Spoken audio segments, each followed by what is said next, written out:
Selamat pagi, Dokter Juli. Pagi Pak Cepi,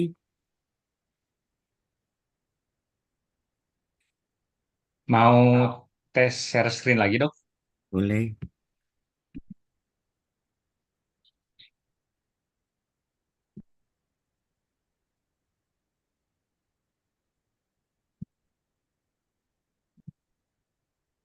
Udah, udah kelihatan ya, Ya, sip. sip, gede-gede tulisannya kalau saya.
Udah habis.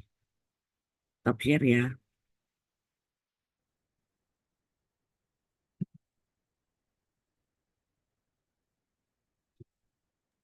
Ya, Dok. Terima kasih.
Selamat pagi, Dr. Yuli, Sekretariat ISCC. Pagi. Selamat pagi, Prof.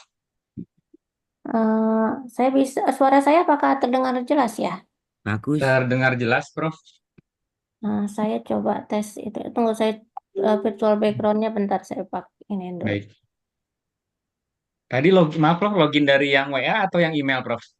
Email, tapi mesti registrasi dulu ya. Oh, iya, iya. Enggak, itu punya saya enggak. Oh, yang saya registrasi.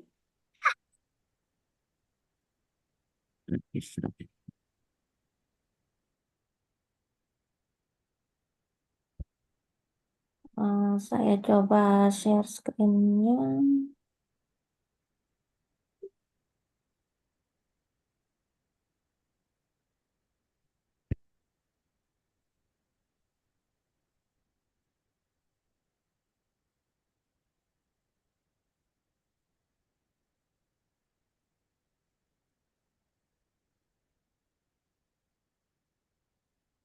Apakah terlihat? Hmm, Sudah sepertinya terlihat, Prof? Ya, Ya, bisa dicoba dia digeser, Prof. Maaf. ini udah saya coba geser.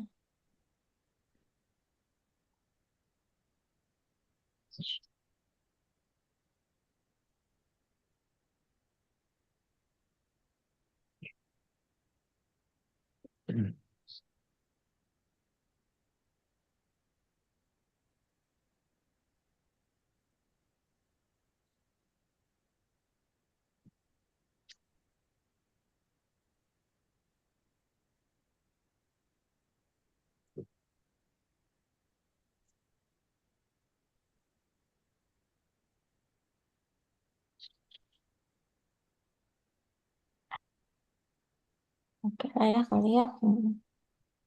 Ya, aman, Prof. Ya, mudah-mudahan ya. Saya stop share ya. Baik.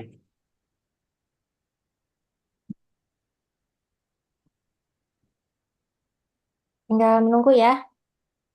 Ya, saya izin. Ya, Prof. Tinggal nunggu Prof. Wiradewi. Ya.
Selamat pagi, Prof.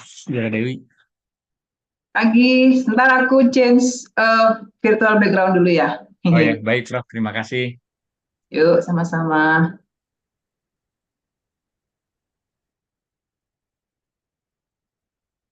Oke. Oke, sip. Udah terlihat, Prof. Suaranya juga bagus, Prof, di sini. Iya, Audionya iya mudah-mudahan sinyalnya apa stabil. ya stabil. Iya, biasa terkadang gitu. Oh, oh. Pagi Prof Yusra, pagi Yuli. Pagi, Prof. Dewi. Pagi, Prof Dewi. Kita tunggu ya. Mm-mm. Terima Baik, kasih. Prof.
Pak Cepi nanti Prof Mario Plebani on ini ya, rekaman ya.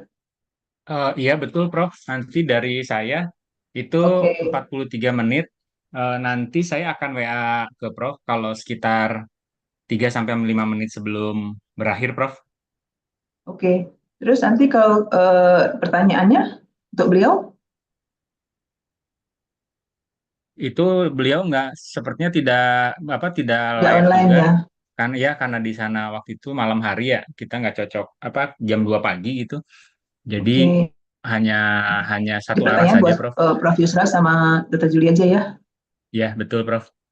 Oke, Izin nanti jam 7.55 akan saya start biar peserta masuk, Prof. Jadi nanti oke, kita live di 8.00, masih ada waktu 8 menit lagi ke depan. oke, oke.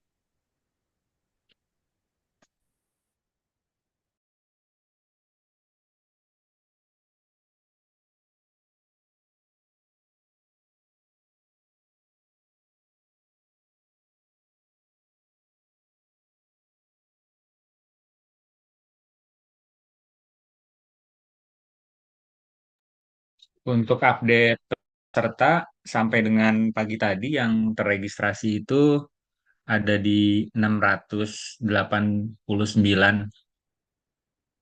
Oke. Lumayan. Oh, oh. ya. Ada Karena yang dari sekarang luar, Pak.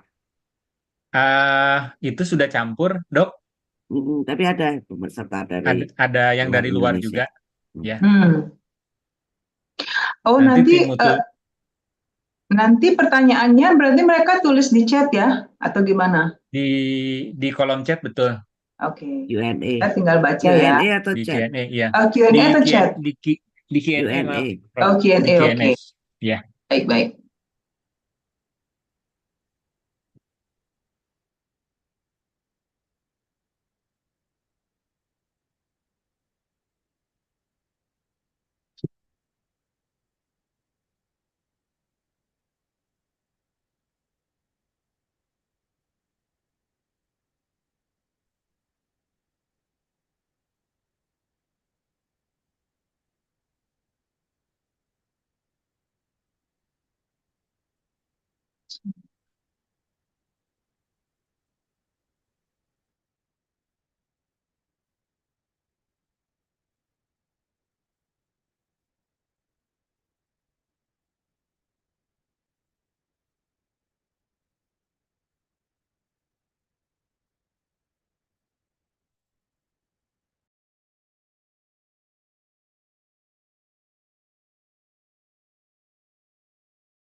Jam 7.05, Prof. Dokter, saya izin untuk start webinar. Peserta akan dimasukkan dulu.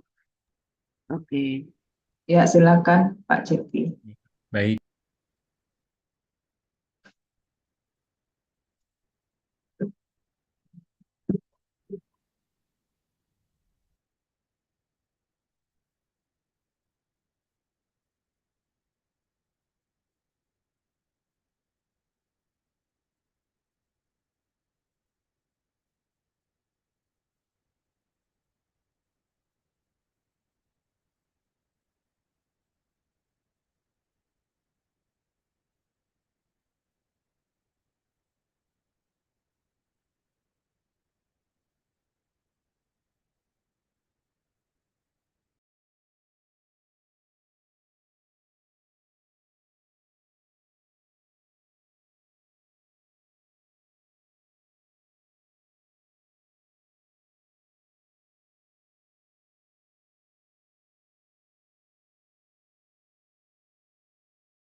Okay, good morning, ladies and gentlemen. I'm Prof. Devi, the moderator of today's webinar series.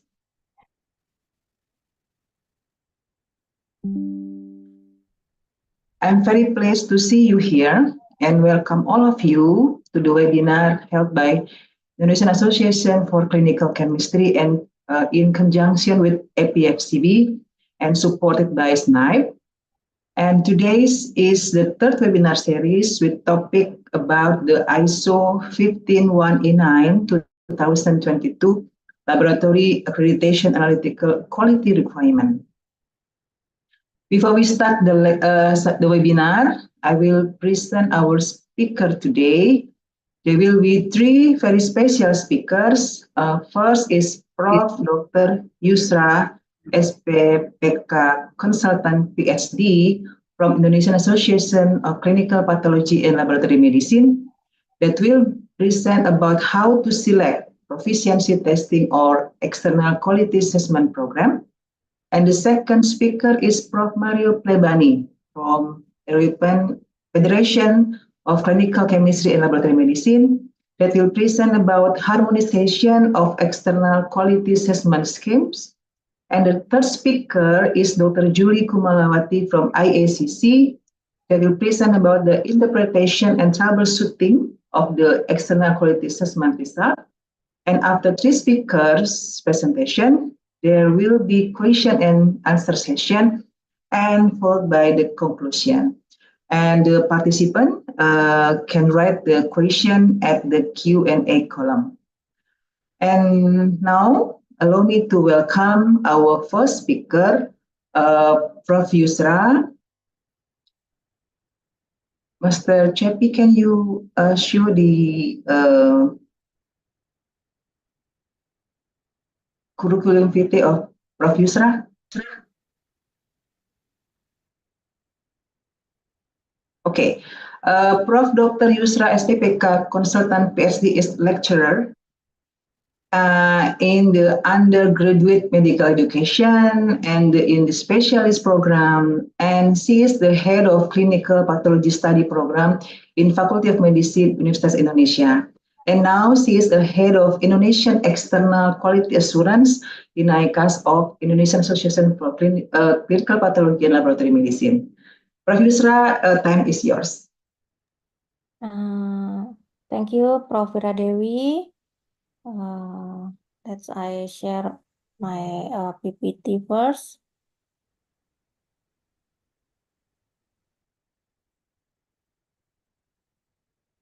Okay, good afternoon, ladies and gentlemen. Good morning, ladies and gentlemen. Assalamualaikum warahmatullahi wabarakatuh. Today, I would like to present about how to select proficiency testing or EQA program. The first time I want to say thank you to the committee for giving me the opportunity to present this topic.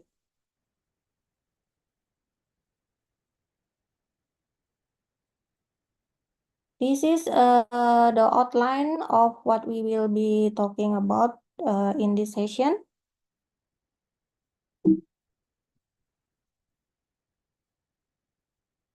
Yeah, EQA is abbreviation of external quality assessment.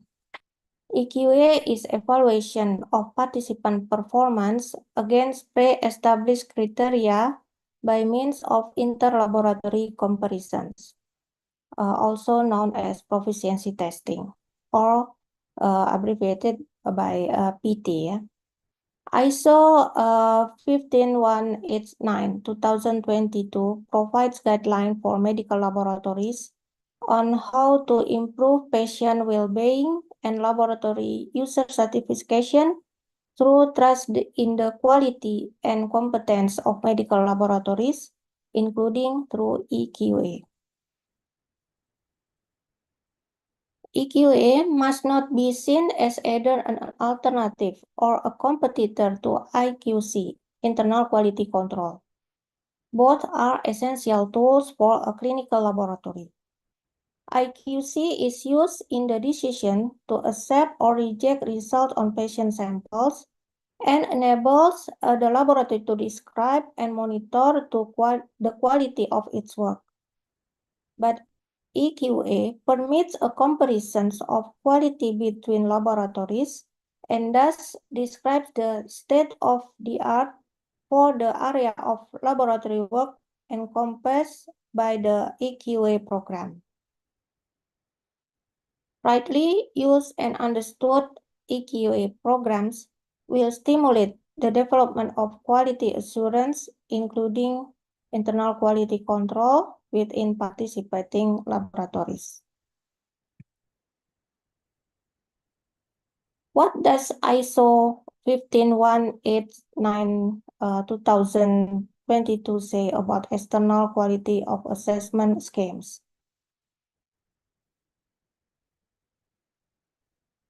In ISO 15189/2022, regarding EQA, it is contained in Clause 7.7 to be priced in 7.73. Yeah, in here. So in Clause 737 about ensuring the validity of examination results. Generally, the laboratory shall have a procedure for monitoring the validity of results.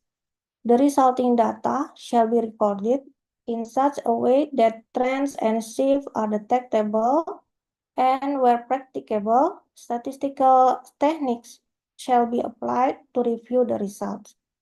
This monitoring shall be planned and reviewed. In point 7.37.3 about external quality assessment in ISO 15189/2022 say the laboratory shall monitor its performance of examination methods by comparison with result of other laboratories. This includes participation in AQA programs appropriate to the examination and interpretation of examination results, including POCT examination methods. B. The laboratory shall establish a procedure for EQA enrollment, participation, and performance for examination methods used where such programs are available. And C. EQA samples shall be processed by personnel who routinely perform pre-examination, examination, and post-examination procedures. I'll skip point D and E for now, and I'll discuss them later. Yeah. Point F, when an AQA program is either not available or not considered suitable, the laboratory shall use alternative methodologies to monitor examination method performance. The laboratory shall justify the rationale for the chosen alternative and provide evidence of its effectiveness. Acceptable alternatives include participation in sample exchange with other laboratories, include interlaboratory comparisons of the result of the examination of identical IQC materials, which evaluates individual laboratory IQC results against pooled results from participants using the same IQC materials, and include analysis of different lot number of the manufacturers and user calibrator, or the manufacturer's trueness control material, and include analysis of microbiological organisms using split or blind testing of the sample by at least 2 persons or on at least 2 analyzers or by at least 2 methods. Analysis of reference materials considered to be commutable with patient samples and include analysis of patient samples from clinical correlation studies and analysis of materials from cell and tissue repositories. Point D, EQA data shall be reviewed at regular intervals with specified acceptability criteria in a time frame which allows for a meaningful indication of current performance. H, where AQA results fall outside specified acceptability criteria, appropriate action shall be taken, including an assessment of whether the non-conformance is clinically significant as it relates to patient samples. I, where it is determined that the impact is clinically significant, a review of patient results that could have been affected and the need for amendment shall be considered and users advised as appropriate.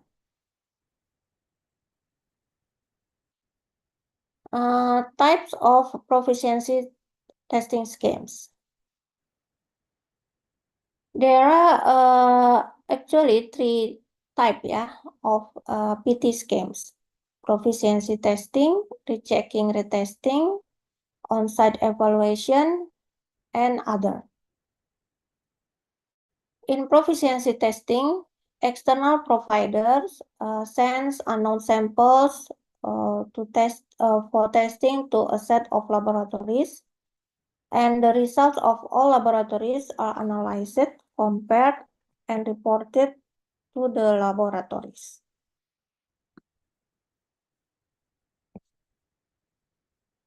In rechecking retesting, slides that have been read are rechecked by a reference laboratory. Samples that have been analyzed are retested, allowing for interlaboratory comparison. On-site evaluation usually done when it is difficult to conduct traditional proficiency testing or to use the rechecking or retesting methods.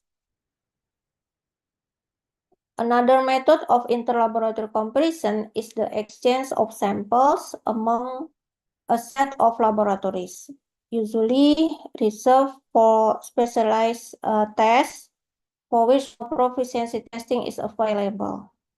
This method is used either by very specialized or sophisticated laboratories.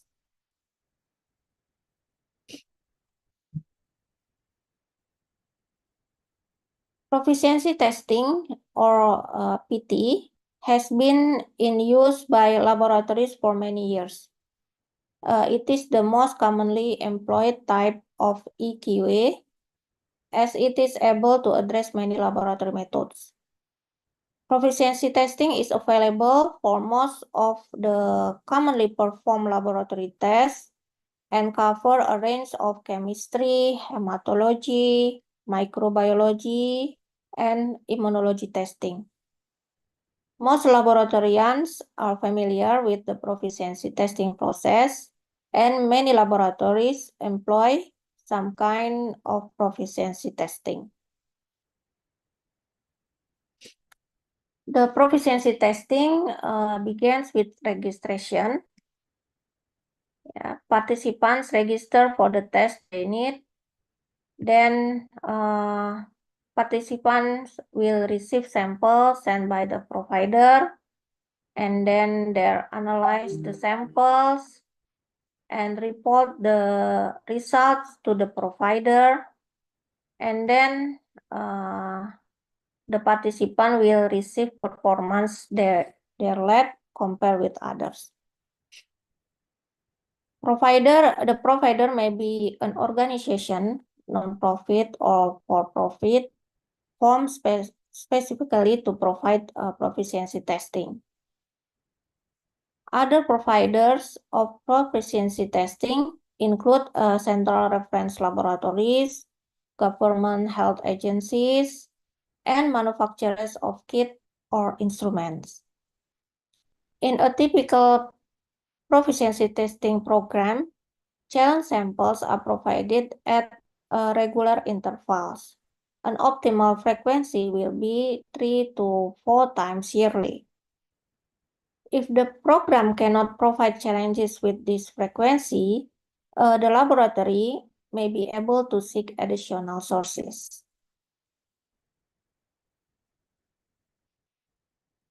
In registration, participants in an EQA program must be consistent with the laboratory existing examination. In received samples, to be successful, PT instruction must be followed carefully. All paperwork completely accurately, and result submission deadlines met. And proficiency testing providers make every effort to produce samples that exactly mimic or closely resemble usual sample received from patients.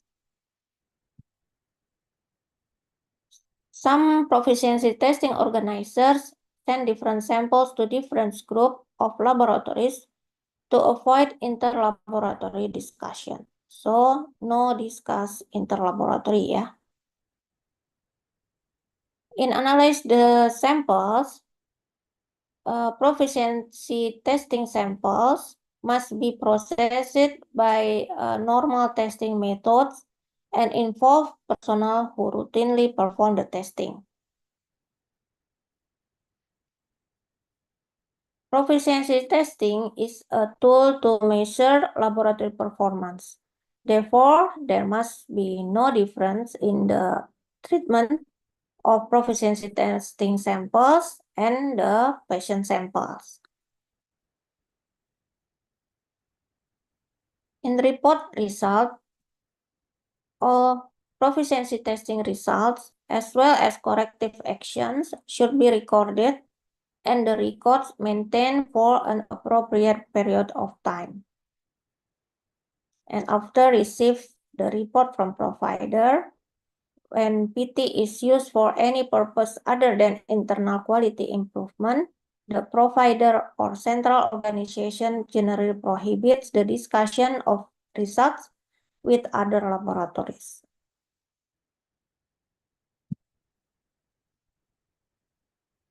Nothing is gained from PT participation unless the information received is directed to improvement in the laboratory.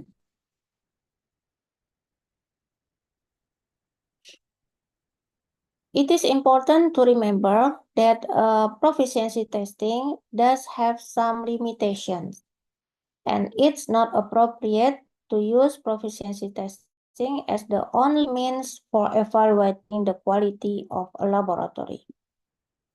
Proficiency testing results are affected by variables not related to patient samples, including preparation of the sample, matrix effect, clerical functions, selection of statistical methods of evaluation, and peer group definition. Proficiency testing will not detect all problems in the laboratory, particularly those that address the pre- and post-examination procedures. A single unacceptable result doesn't necessarily indicate that a problem exists in the laboratory.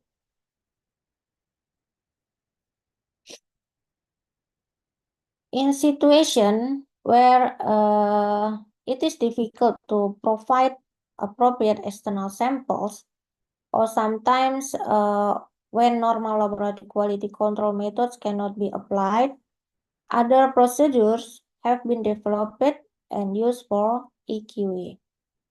The primary examples and their uses are follow. They can rechecking, retesting, use or on-site evaluation.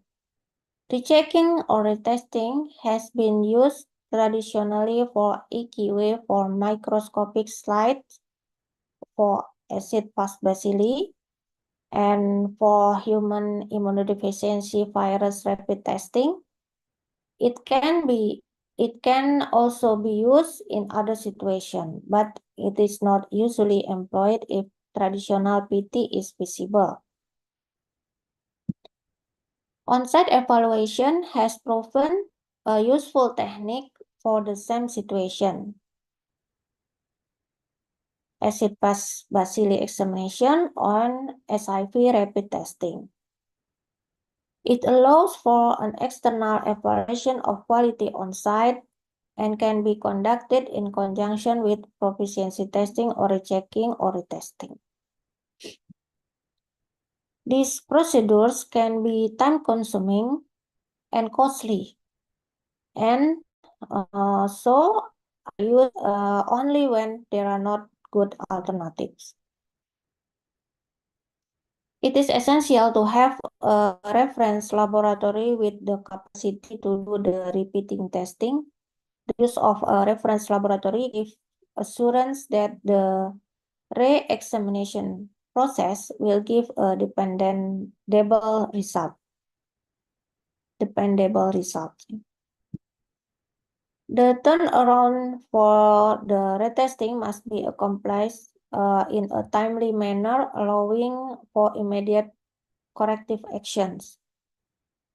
In some settings, transport of samples or slides to the reference laboratory will present problem. When used retesting process, this EQA method is used for SIV rapid testing. SIV rapid testing presents some special challenges because it's often performed outside a traditional laboratory and by persons who are not trained in laboratory medicine. Additionally, the kits are single-use and cannot be subjected to the usual quality control methods that laboratories employ. Therefore, retesting of some of the samples using a different process such as enzyme immunoassay or ELISA helps to assess the quality of the original testing. Characteristically, the retesting is done by reference laboratory to ensure the quality and perform on red blood spot or serum collected at the time of the rapid test performance. Not performed as a blinded process, as this is unnecessary. The number of samples retested must provide statistically significant data in order to detect error. This becomes difficult in setting where a small number of rapid tests are performed. Rechecking process. This method is most commonly used for acid pass smears. The slides that were read in the original laboratory are rechecked in a central or reference laboratory. This allows for the accuracy of the original report to be evaluated and also allows for assessment of the quality of the slide preparation and staining. It is usually recommended that rechecking be done in blinded fashion so that the laboratory performing the retest does not know the original results. Random blinded rechecking provided more accurate estimates of AFB microscopy results than on the non-randomly selected non-blinded smears. This resulted in improved diagnosis and monitoring of treatment response.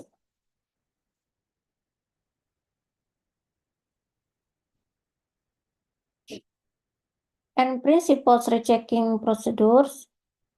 The slides for the examination must be collected randomly. Every effort should be made to avoid systematic sampling bias. When discrepancies occur, there should be procedures in place to resolve them. Rechecking must be based upon statistical consideration. A common method is for the central laboratory to recheck 10% of negative and 100% of positive slides.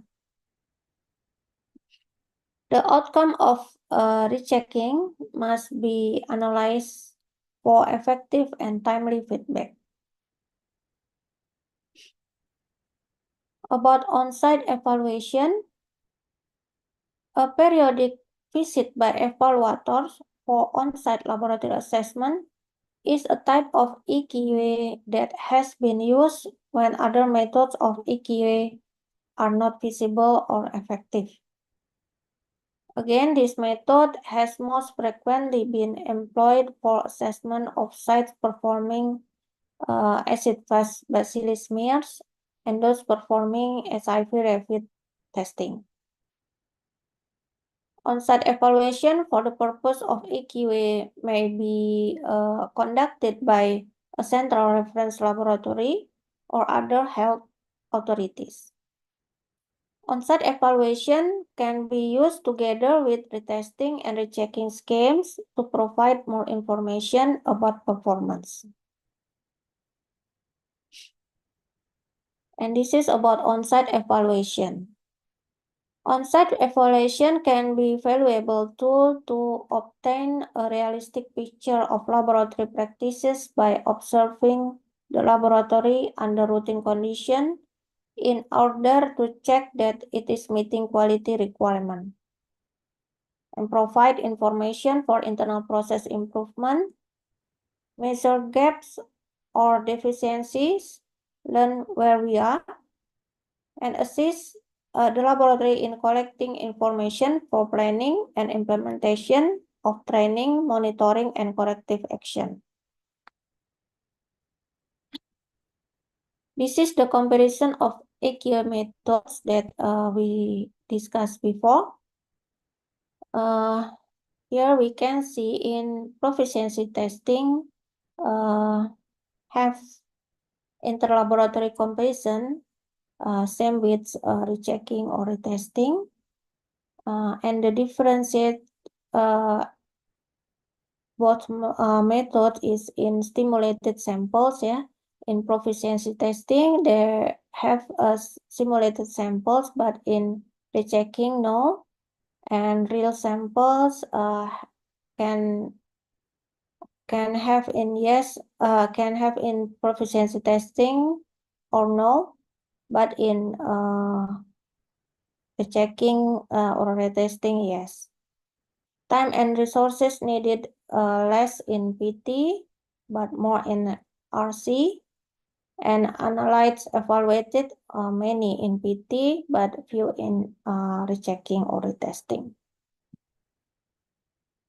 Yeah, in summary of comparison, in proficiency testing, gives a good objective measure of the laboratory performance, can be organized to address most kinds of laboratory testing, is cost effective, and can therefore be used frequently.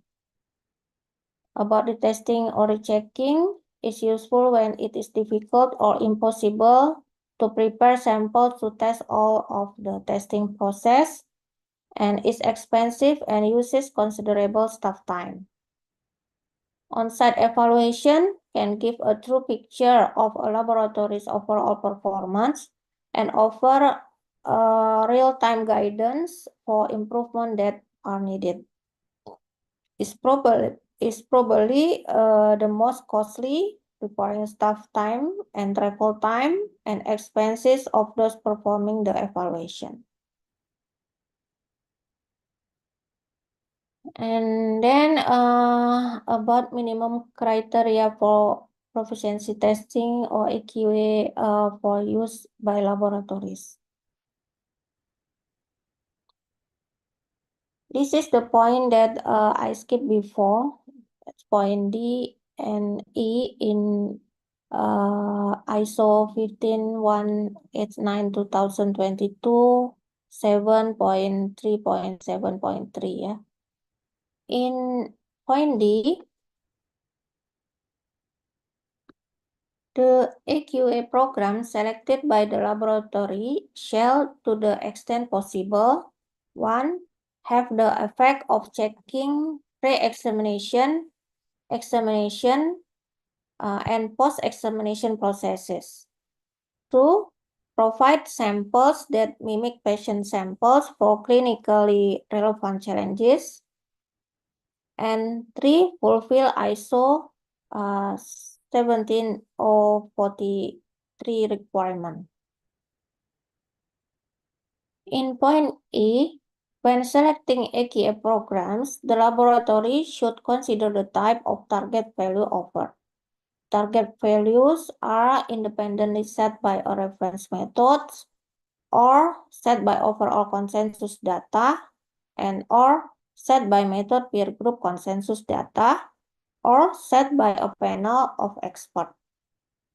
When method independent target value are not available, consensus values can be used to determine whether deviations are laboratory or method specific. Where lack of commutability of AQA materials can hamper a comparison between some methods, it can still be useful for comparison to be made between methods for which it is commutable rather than relying only on within method comparison.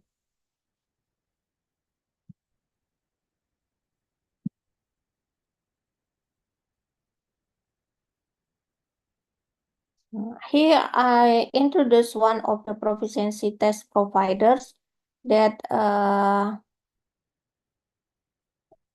is INAECAS, ya, Indonesian External Quality Assurance Services. Their organizer of proficiency testing for medical laboratory.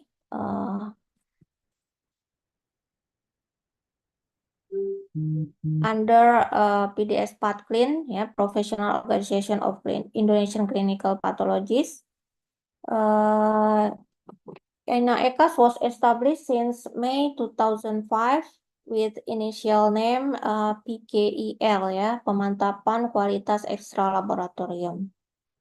The types of tests provided are 18 parameters in clinical chemistry, 6 parameters in hematology, 3 parameters in hemostasis, 2 parameters in microbiology, and 10 parameters in urinalysis, 6 parameters in immunology, and 4 parameters in molecular biology.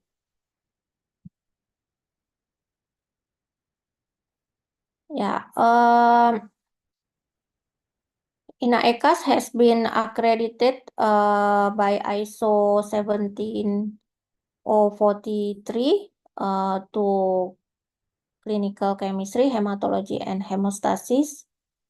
And the cycles 2 times per year, and each cycles have 2 times analyze the samples. Yeah, so the totally have 4 times AKA in a year. Yeah, if using NAECAS.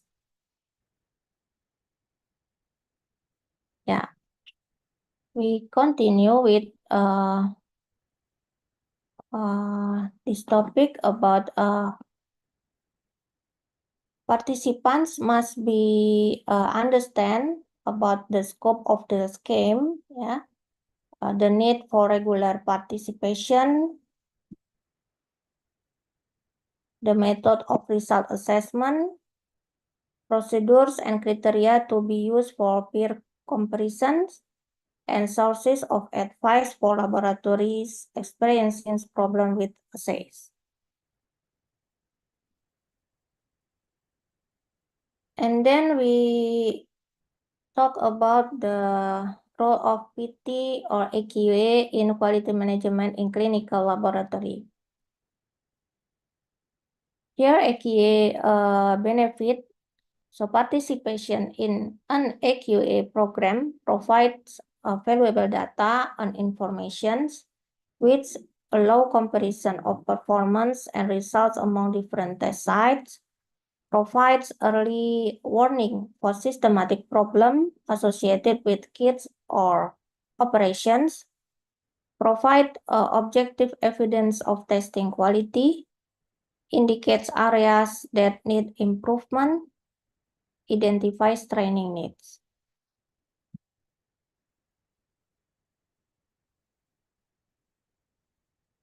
AQA help to ensure customers such as physicians, patients, and health authorities that the laboratory can produce reliable results. Individual laboratories can use AQA to identify problems in laboratory practices, allowing for appropriate corrective action.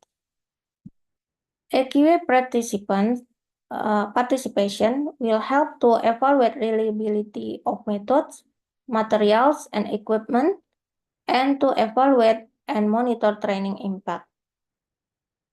For laboratories performing public health related testing, AQA can help to ensure that results from different laboratories during surveillance activities are comparable. AQA participation is usually required for accreditation, and AQA participation creates a network for communication and can be a good tool for enhancing a national laboratory network.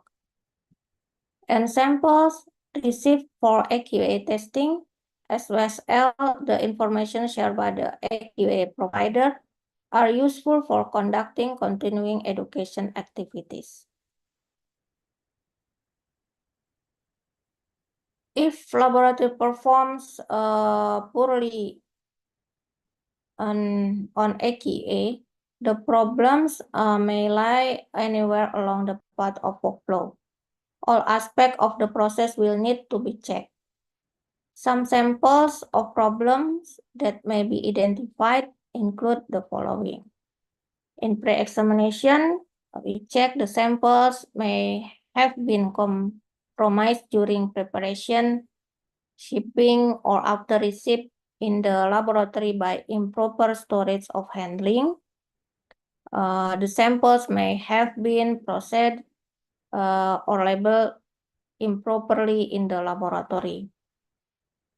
In examination, the AQA challenge materials may exhibit a matrix effect in the examination system used by the participating laboratory. Possible sources of analytical problem include reagent, instruments, test methods, calibration, and calculations. Analytical problems should be investigated to determine whether error is random or systemic. Competency of staff will need to be considered and evaluated. In post-examination, we check the report format can be confusing, interpretation of results can be incorrect, clerical or transcription error can be sources of error. If in this step we cannot pause, so we think maybe is another possible source of error is AQA provider. Successful performance in an AQA program reflect the effectiveness of the laboratory's quality management and allows for recognition of laboratory quality by external groups. AQA is important for improvement of the laboratory quality management system as it is a measure of laboratory performance. As summary, as AQA uses valuable resources, the laboratory should make the best use possible of its participation in AQA. AQA should not be punitive. It should be viewed as educational and used as a tool to help direct improvement effort in the laboratory. And AQA is one of the critical elements of laboratory quality management system. I think it's for me. Thank you for your attention. And I give back to Prof. Wiradewi. Thank you. Assalamualaikum warahmatullahi wabarakatuh. Thank you, Prof. Yusra, for the presentation. And please, for the audience, to write the question at the Q&A column for Prof. Yusra, and we will continue to the second speaker. For Pacific, can you show the CV of Prof. Mario? Okay, Prof. Mario Plebani is a clinical biochemistry and clinical molecular biology at the University of Padova School of Medicine and Chief of the Department of Laboratory Medicine at the University Hospital of Padova in Italy. He is also Dean of the university's medical school and director of its postgraduate course of clinical pathology and clinical biochemistry. He served as the president of the International Society of Enzymology for 4 years, president of the Italian Society of Clinical Biochemistry and Molecular Clinical Biology for 5 years, and president of the Federation of Italian Societies of Laboratory Medicine for 3 years. Dr. Plebani is editor-in-chief of Clinical Chemistry and Laboratory Medicine and co-editor-in-chief of Diagnosis. He serves on the editorial boards of 7 journals and as a referee for 17 more. He has published 1,100 papers, and this is his presentation.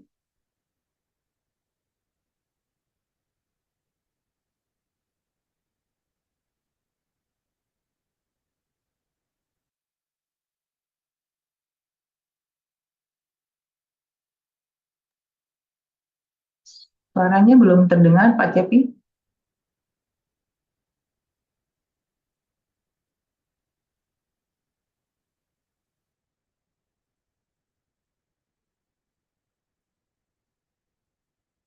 because this time is early morning in Italy, so we will hear the recording of his presentation.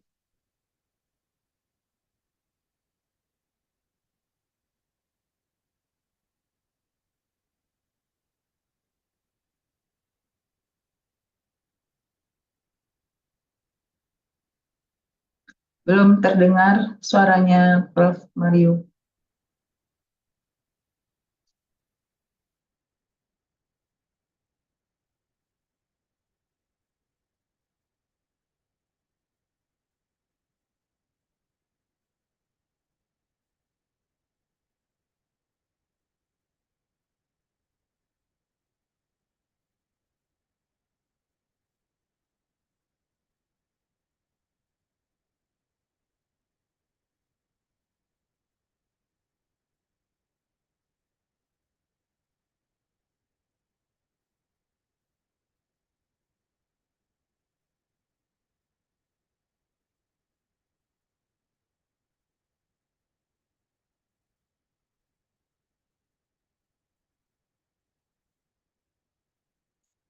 Okay, while we waiting the presentation of Prof. Lebani,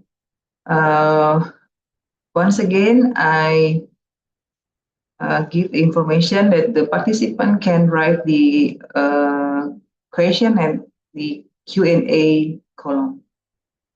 And I think the question is only for Prof. Yusra and Dr. Julie because Prof. Mario cannot attend this webinar because it is the early morning at Italy.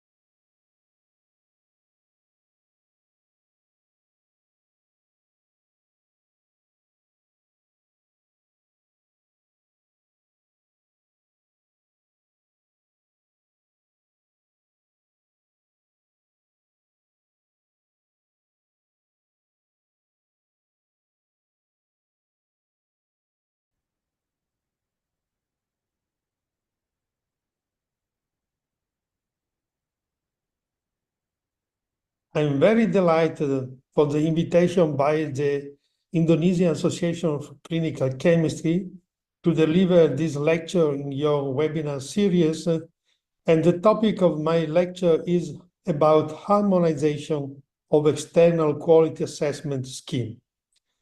I'm Mario Plebani, Professor of Clinical Biochemistry and Clinical Molecular Biology at University of Padova. And currently, I'm the president of the European Federation of Laboratory Medicine, EFLM.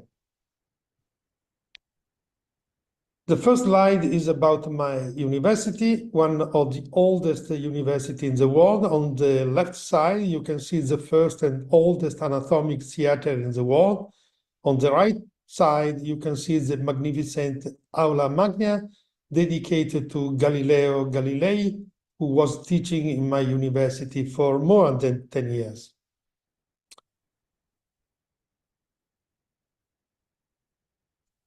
Today, I'd like to share with you some ideas about quality in laboratory medicine, particularly the relationship between external quality assurance, proficiency testing, accreditation, moving to the regulatory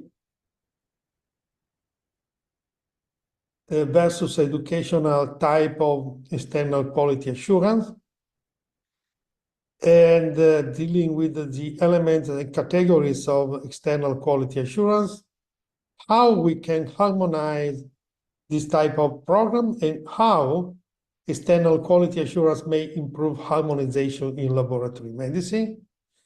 And finally, I like to deal with the topic that external quality assurance should not only about clinical chemistry, but for all types of disciplines in laboratory medicine, and not only for the analytical phase. and at the end, I will try to answer some questions and give you some take-home message.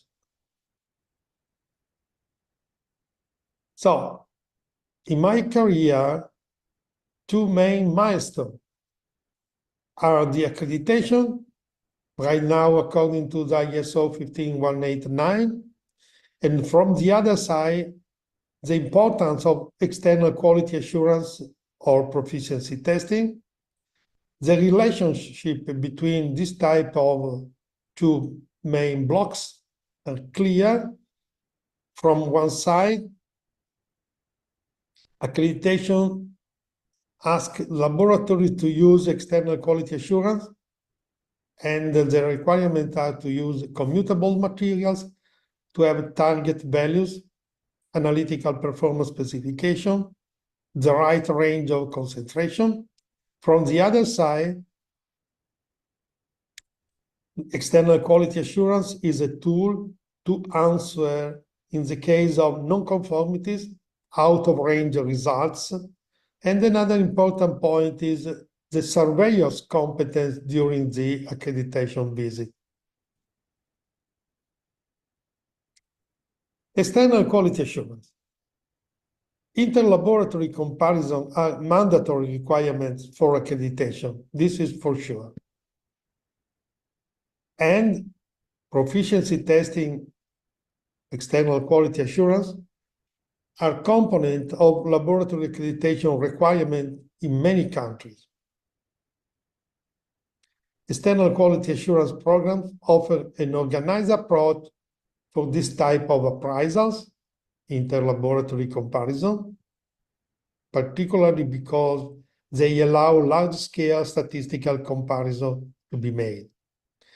In the last decades, external quality assurance programs evolved in scope and sophistication, and right now are an essential component of a laboratory quality management system. But at the end, this type of program are very important to verify if the quality required for patient care is really done by the individual lab. This is a paper we published some years ago about the external quality assessment programs in the context of the standard for laboratory accreditation. So for sure, the international standard requires participation in interlaboratory comparison, as already mentioned, for all tests provided by an individual lab. But we know that sometimes some equals are not commercially available for some type of tests. So alternative approaches should be identified. But this is another topic that we can discuss later on. Type of external quality assurance program: regulatory versus educational. I love this sentence by Adam Erdel in 1999, who defined external quality assurance as an integrated professional quality assurance activity of medical labs. And another milestone is the first paper published on external quality assurance by William Belk and Sanderman in 1948.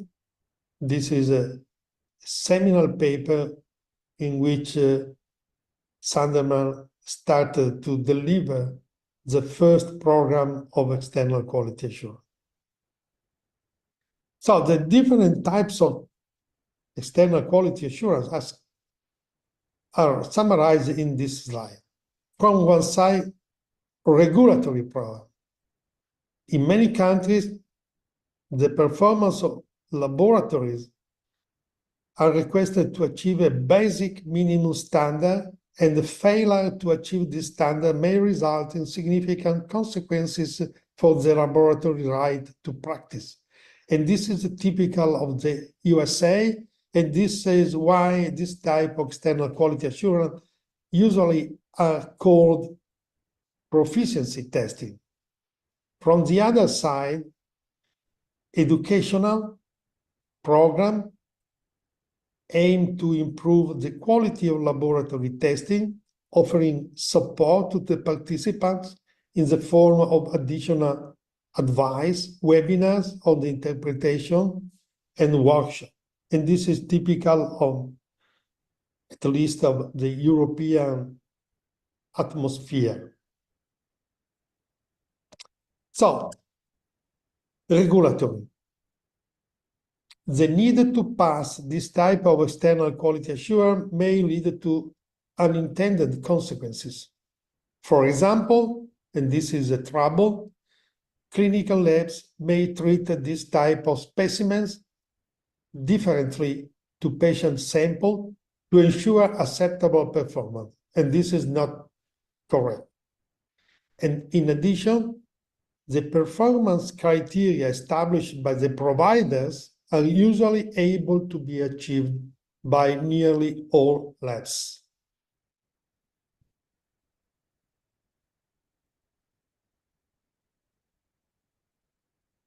It's positive that poorly performed laboratories may be removed from providing patient care.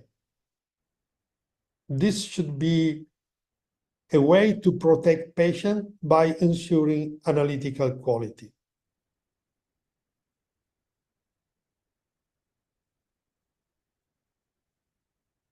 But once again, the problem is that many labs may be tempted to optimize the measurement process, testing just after calibration or in duplicate by a senior analyst, so the results may not reflect the actual quality delivered for patient care.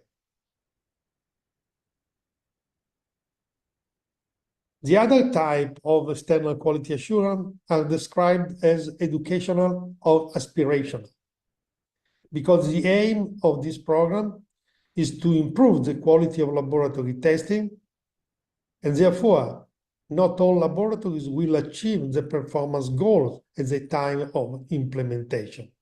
But educational programs may offer support to participants in the form of advice, webinars, and workshop on addressing measurement problems identified in external quality assurance program. What is good in this case is that external quality assurance samples intended to challenge the limitation, providing, for example, samples with interfering substances, because the main goal is to educate a laboratory to better understand the limitation of the measurement procedure. Vice versa, a potential con is that a laboratory that may fail repeatedly without jeopardizing of being shut down should provide a poor quality of care, quality for patient care. So at this topic, I like today in Paris there are the Olympic Games, and the Coubertin said that the most important things is not to win but to take part, and this is was the same was provided for participation in external quality assurance. But right now, participation is not enough. Laboratories have to demonstrate valuable analytical results. So the question is about a third way. Improving program by using achievable targets without threat of regulatory responses may be more likely to be performed with the goal of representing actual performances. And the outcome is that responses out of range results may lead to improvement on routine tests and patient care. So the question in this case is that the response of the laboratory to a failure should be, how can we improve this assay? So putting together the educational with the need to demonstrate how can you manage the case of poor analytical results is very important, and this is what we are doing even in Italy. There are 6 elements for improving external quality assessment. First of all, it's very important the nature of external quality assurance materials, including or mainly commutability. The second, how we can assign the target value. The third is a data set to which analytical performance specifications are applied.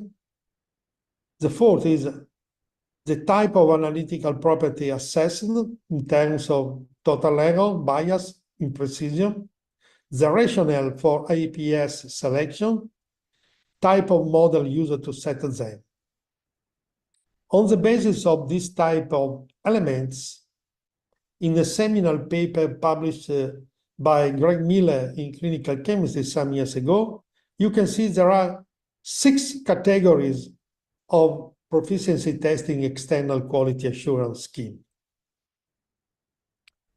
The first 4 are using commutable material, and in particular 2 are using value assigned with a reference measurement procedure or certified reference material.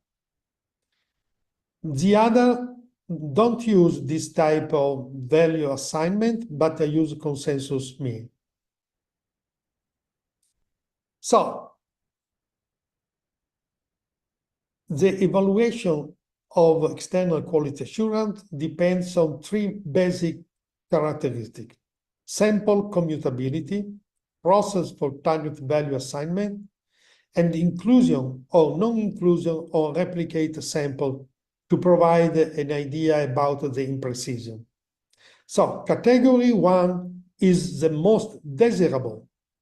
And as in this category, the program is using commutable sample with a target value established by a reference system and may evaluate both individual laboratories and measurement procedure for reproducibility, calibration traceability, uniformity between laboratories and between measurement procedures. Category 2 is very similar to the first one, except that within laboratory reproducibility cannot be evaluated because replicate samples are not used within a survey cycle. Programs in category 3 and 4 are also using commutable samples, but the evaluation is limited to the uniformity among the results, harmonization, because target values are not established by a reference system. Finally, programs in categories 5 and 6 use samples likely to be non-commutable, and therefore, this may limit the evaluation to peer group comparison and fail to provide information on bias between different measurement procedures. And the question is, why in several parts at an international level and many countries cannot use category 1 and 2 for external quality assurance? This has been discussed in this paper by Federica Braga.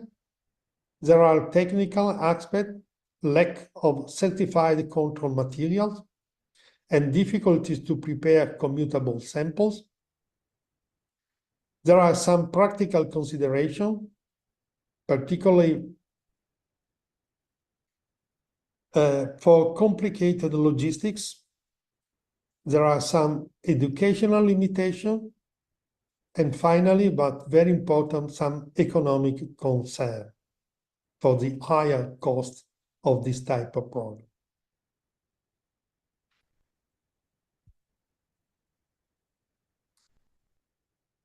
Regarding the analytical performance specification,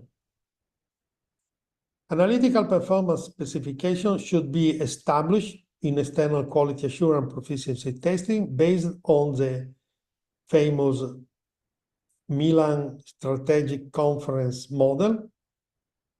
And this is what we are doing in Italy.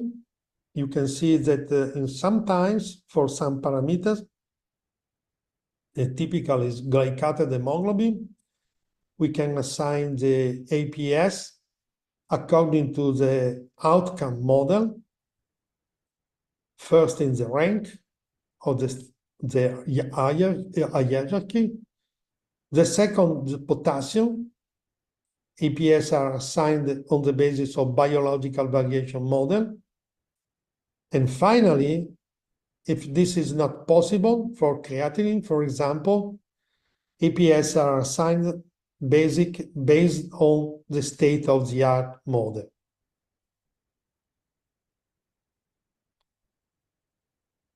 I like to cite this paper published by Graham Jones about analytical performance specification for EQUAS.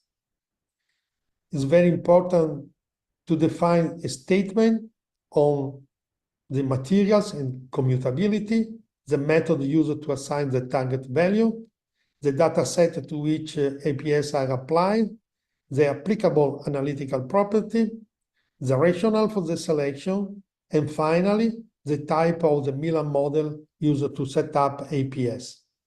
On the basis of these criteria, you can see that unfortunately, around the world, in particular, not only in Europe, because there is Australia in this slide, there is no harmonization. Different models are applied, and this is still a problem we have to overpass.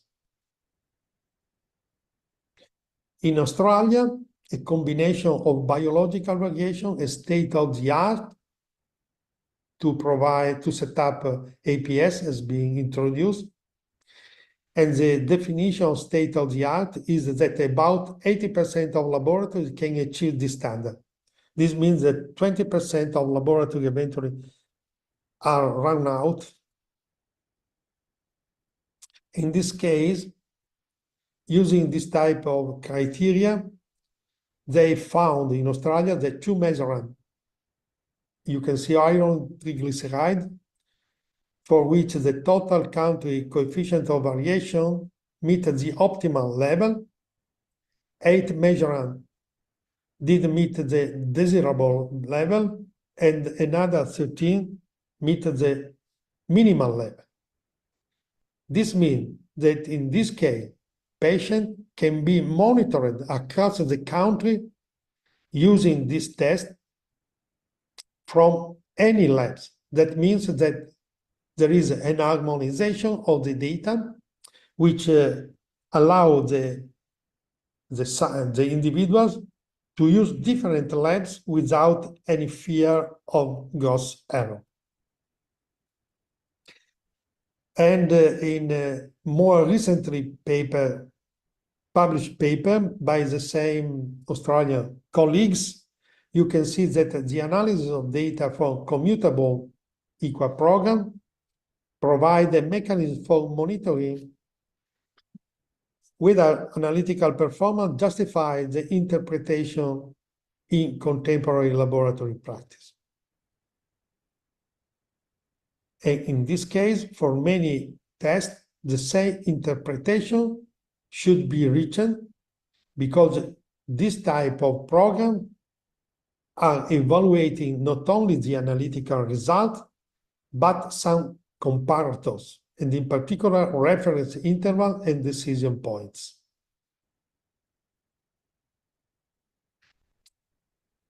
So in this case, as you can see, 11 parameters analyzed met specification for our instrument on both sample, and they are alkaline phosphatase, creatinine kinase, creatinine, gamma glutamyl transferase, and so on. For this type of test, not only the analytical data, but also reference range and decision limits are harmonized, and this has been validated using external quality assessment schemes. In this case, you can see that when using clinical decision limits for triglycerides, it was possible to meet the specification, while for total cholesterol, HDL cholesterol, in this case, they failed to provide the same quality specification. But in the case of triglyceride, this is good. And you can see in this slide the case in which the classification was optimal, desirable, or poor. And this is a very important take-home message, because in this case, external quality assurance allows clinical laboratory to inform the individual that they can use different labs for achieving the same or equivalent analytical results with equivalent decision limits.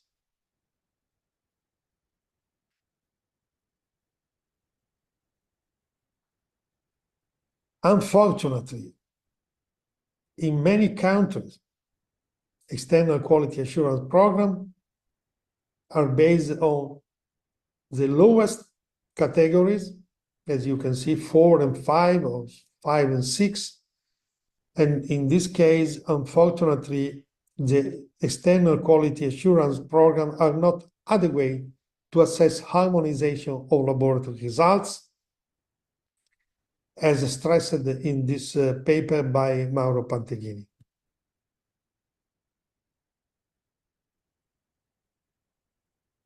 But the true challenge is that, unfortunately, samples commutable with clinical samples are available only for a small number of measurements, maybe between 20 and 30 of the thousands in test of the catalog. This is why for the other measurements, there are no reference measurement procedures or reference materials available. So in this case, the only information that the external quality assurance should allow to give to the labs is if the results from different peer groups are more or less the same.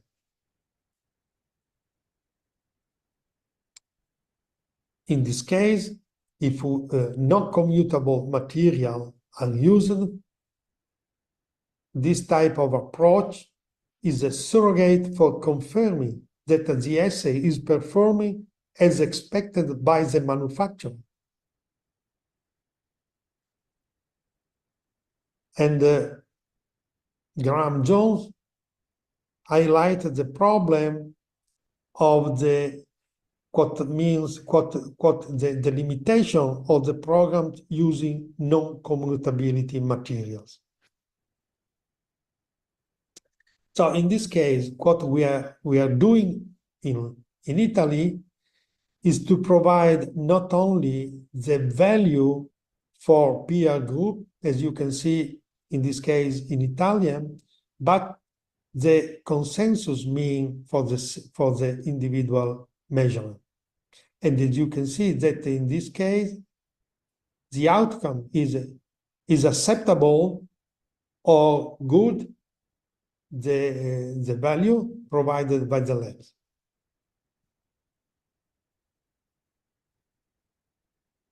Another important problem is that in resource-limited settings around the world, participation in external quality assurance is limited because of many problems. As discussed in this paper, the difficulties found fall under the category of external difficulties involving managing, preparing sample, allocating funds, supply, shipping, and transporting goods. So there are many troubles, and there are other internal issues, including equipment validation maintenance and integrated national management system. I'd like to move right now towards harmonization of external quality assurance and how external quality assurance may improve harmonization. So, external quality assurance with commutable or not commutable materials and are very useful because the labs may answer the question, is my assay working as expected? This is possible even using non-commutable materials. However, if EQUAs are using non-commutable material, clinical labs are not well placed to understand between laboratory differences that should be identified only by using commutable samples. Other potential problems identified in external quality assurance are shown in this slide. For clerical errors, right now, many programs introduce a direct electronic record of the data, so overcoming the transcription and the errors in transcription, and many other troubles are already fixed. So, the harmonization of external quality assurance is based on criteria regarding samples, commutability, target values, and the phase of the total testing process, which is evaluated. And finally, the purpose of the program. From the other side, external quality assurance should be viewed as a tool for harmonization in laboratory medicine, particularly but for analytical results, but as already mentioned, even for comparators, particularly measurement units, reference interval, interpretative comment. So the European Organization for External Quality Assurance Providers has published a paper dealing with the collaboration with an initiative called Harmonization of Measurement in Laboratory Medicine through Data Aggregation. And therefore, this type of harmonization is possible because a large number of measurements are performed per measurement procedure.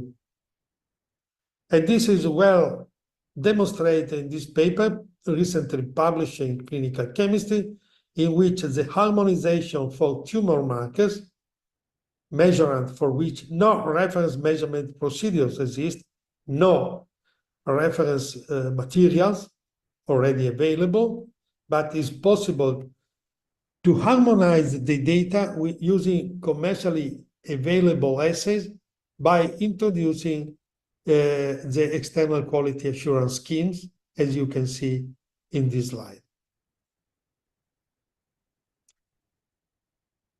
Future effort, harmonization of external quality assurance proficiency testing is needed. Programs not only for clinical chemistry, but covering all subdisciplines of laboratory medicine, of both quantitative and qualitative data in microbiology, serology, molecular, and so on. Programs covering not only the analytical, but also extra-analytical phase. And finally, cooperation at an international level should be better promoted. And this is another paper on the European Organization of External Quality Assurance providers in laboratory medicine guidelines for publishing about interlaboratory comparison studies. So, external quality assurance are an important tool for improving quality in laboratory medicine. There are many elements to be taken into consideration. The recognition of educational goals, confidentiality of the data, if they are free or not free, and so on. Another important point is the general requirement for proficiency testing. This standard, unfortunately, has been conceived taking into consideration not medical laboratory, but testing laboratory. So it's very difficult for us to follow this type of requirement. I like to move now to the evidence that external quality assurance should consider not only the traditional clinical chemistry measurement, but for instance, in this case, hemostasis. This is a very important point. This is a paper recently published. For hemostasis, the use of the state-of-the-art is very important, and other statistical evaluation has been conceived to better evaluate the data. This is in serology. You can see in the right side the harmonization after introducing an external quality assurance scheme in which the data are much more harmonized, even using different commercially available assays. This is the development and validation of dried blood spot for external quality assurance in serology. In this case, is syphilis serology. Very interesting. Dried blood spots are a valuable matrix to be used in many labs. This is another type of application of external quality assessment scheme for molecular genotyping. And you can see the results are very, very interesting based on the evaluation of long-term external quality assurance. It was possible to demonstrate an improvement of the quality of molecular genetic testing. And this is a slide from the paper in which you can see the different methods and technologies for genotyping provide a different error-free, different error rate. So it's possible to the lab to select the best technique to be used in clinical practice. Another important point, paper recently published about molecular tumor profiling with circulating tumor DNA-based methodology, the so-called liquid biopsy. You can see that the overall detection rate demonstrates that it is possible to prefer some type of technology, and is a take-home message for the labs to move from some types of technology to a better quality to provide more safer results. The other point is that external quality assurance should deal not only with the analytical phase, because today we know that the vulnerability is much higher in pre and post analytical phase. So in the analytical phase, we have well-defined rules. In the pre-analytic, we have only pilot scheme with poor harmonization guideline, and only few external quality assurance schemes are available. In the post-analytical, it's very important to introduce in the external quality assurance the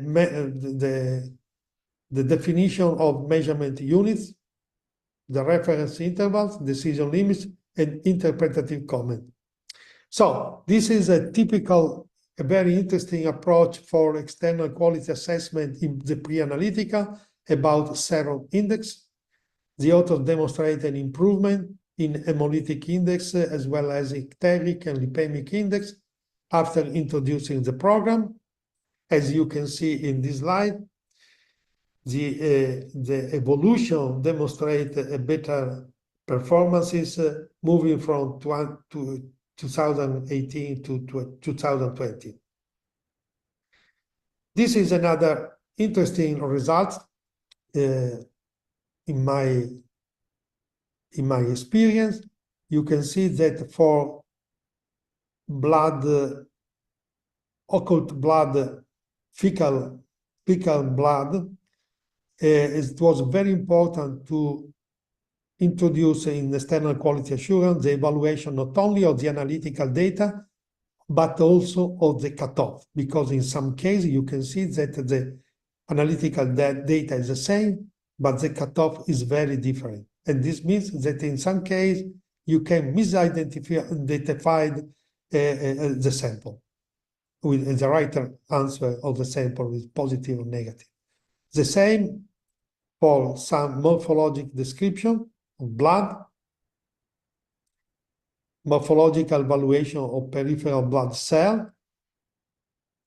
And another important example is the evaluation of interpretative comment in external quality assurance, in which we asked to the lab to provide the interpretation of the results, and this make possible an improvement over time. In conclusion, I like to summarize this lecture. The first take-home message is to answer to the question, how does the EQUAS PT provide the evaluation of analytical performance? There are significant differences still based on the type of external quality program, if it's regulatory, in this case, proficiency testing, or educational.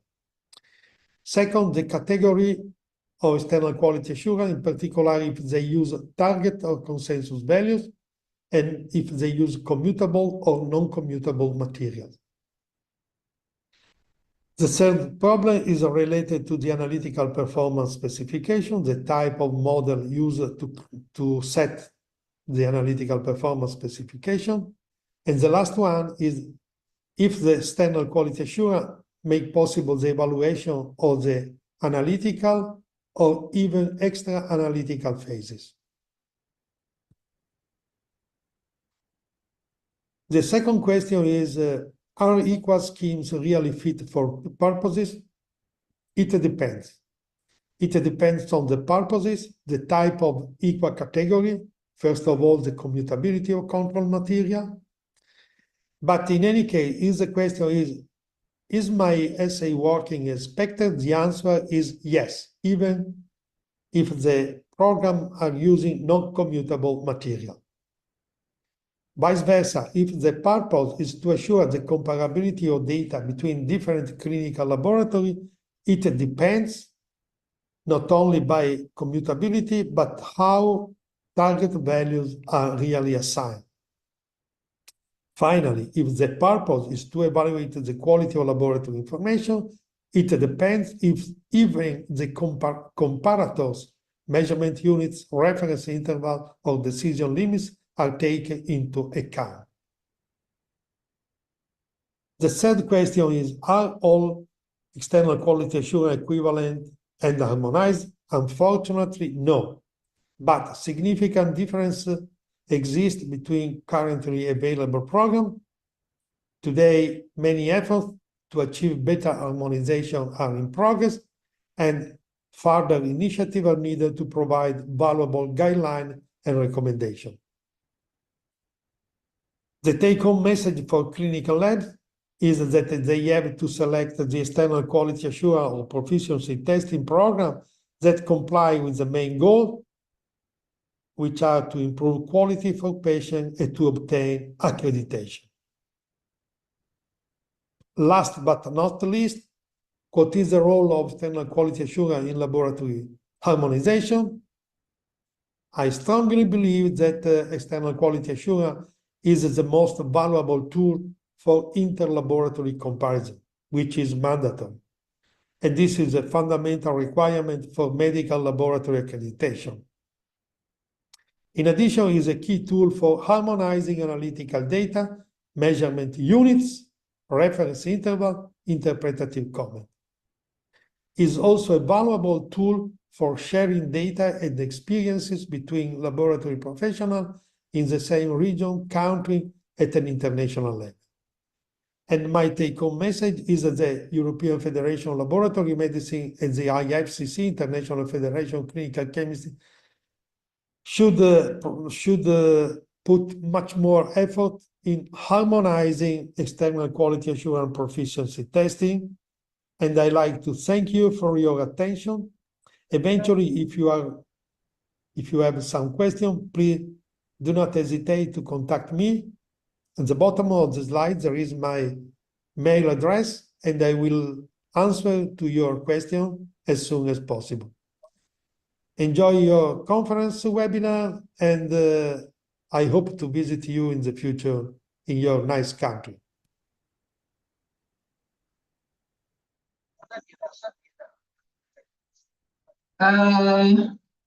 Okay, there is the presentation of Prof. Mario Plebani, and let me welcome to our third speaker. But I will remembering for all the participants, please write the name and the question at the Q&A column, because easier to ask to read the question with the name who give the question for us. Okay, let me introduce our third speaker. Okay, Dr.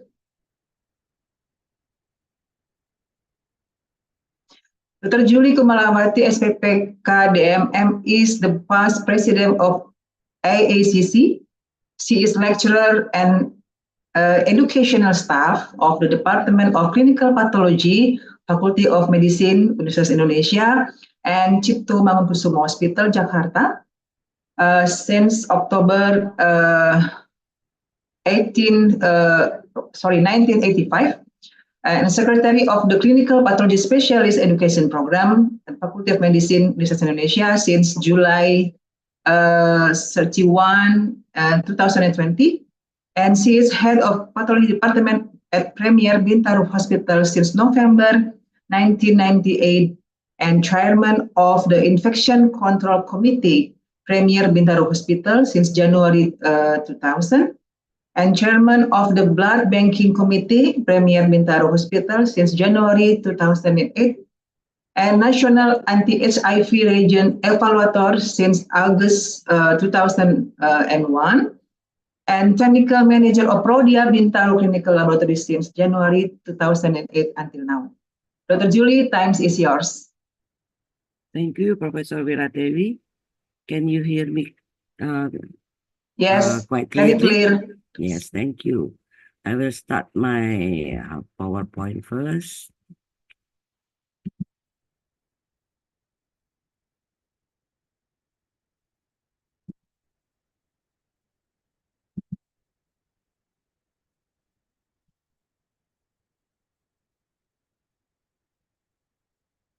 Okay, I hope my presentation is already on. Yes, Dr. Julie, already on. Okay, thank you. First of all, good morning, everybody. I know it's in some part, it's very early morning. So I hope I'm the third speaker and the last speaker for this webinar. You are still can concentrate in my presentation. My presentation will be not too long. It's just maybe a maximum 20 minutes. So I was asked to discuss about the interpretation and troubleshooting of external quality assurance results. So I will talk about the types of QA scoring that are available now, and how the scores are calculated and how to interpret the scores. And then I will share about some checklists that's available in several websites that can help you start to troubleshoot your QA problems. And what are the common errors or mistakes that I've already detected during the few years that I've been in the field of laboratory medicine. Okay, I will start about the types of laboratory tests and what are the QA report results presented. So as we know, there are three types of laboratory results. The quantitative results, which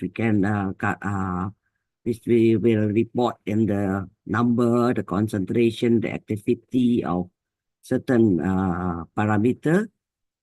And there is a qualitative lab results, which usually reported as positive or negative, reactive, non-reactive, and detected or not detected. Yeah. And then, of course, the semi-quantitative results, which is +1, +2, +3, negative, yeah, or the titer in 1 and 2, positive, 1 and 608, 4. Yes, the 1 and 100 positive, or such. So there's a range of dilution that we can report, which is the last positive dilution that is detected. Of course, the way we get our QA result for these different types of assays, of course, we will have different reports. Yeah. And what are the things that we have to look at our result, QA result is, if it's quantitative parameter, usually it's reported as Z score or Q score. And now recently from IFCC, there is a new scoring method that is called percentage allowable deviation score. And some providers, they send us actually 2 or 3 types of the same material with different IDs. So they can also provide us the Newton plot, how we can be determine whether our assay is precise and of course and accurate. Yeah. As for the qualitative assays, usually it's just reported as whether you are in range or in correct, you have the correct result, or you can also have in concordance odds ratio. As for semi-quantitative, it's similar to qualitative. Usually the provider will decide the range, for instance, between +1 to +3. There will be a range of acceptable result. And we can compare our result to those acceptable range that already determined by the provider. I will start with Q score. Q score is a percentage and compared of our result compared to the assigned value, and they will determine what's the Q score that's allowable in the QA program. Yeah, so the Q score will be calculated by subtracting the reported value to the assigned value, and then divide it to the assigned value. But nowadays, it's rarely used because there is no what do you call it, correction to the variability of test result that is occurring for this assay. So now, the most common score that provided by the QA program is the Z-score. Z-score is the difference between the value of the reported value to the assigned value, but corrected to the variability of the assay. So the formula is Z-score is the reported value subtracted to the assigned value and then divided against the standard deviation. This is the most common report that we will get, especially for quantitative assay from different providers. As for the image, I got it from the Biorat QA program. Yeah, as you know that they will provide the Z-score of each our reports for each of our each parameter. And this is to show you the recent pilot project from IFCC in which my lab also joined. Yeah. So this is you can see.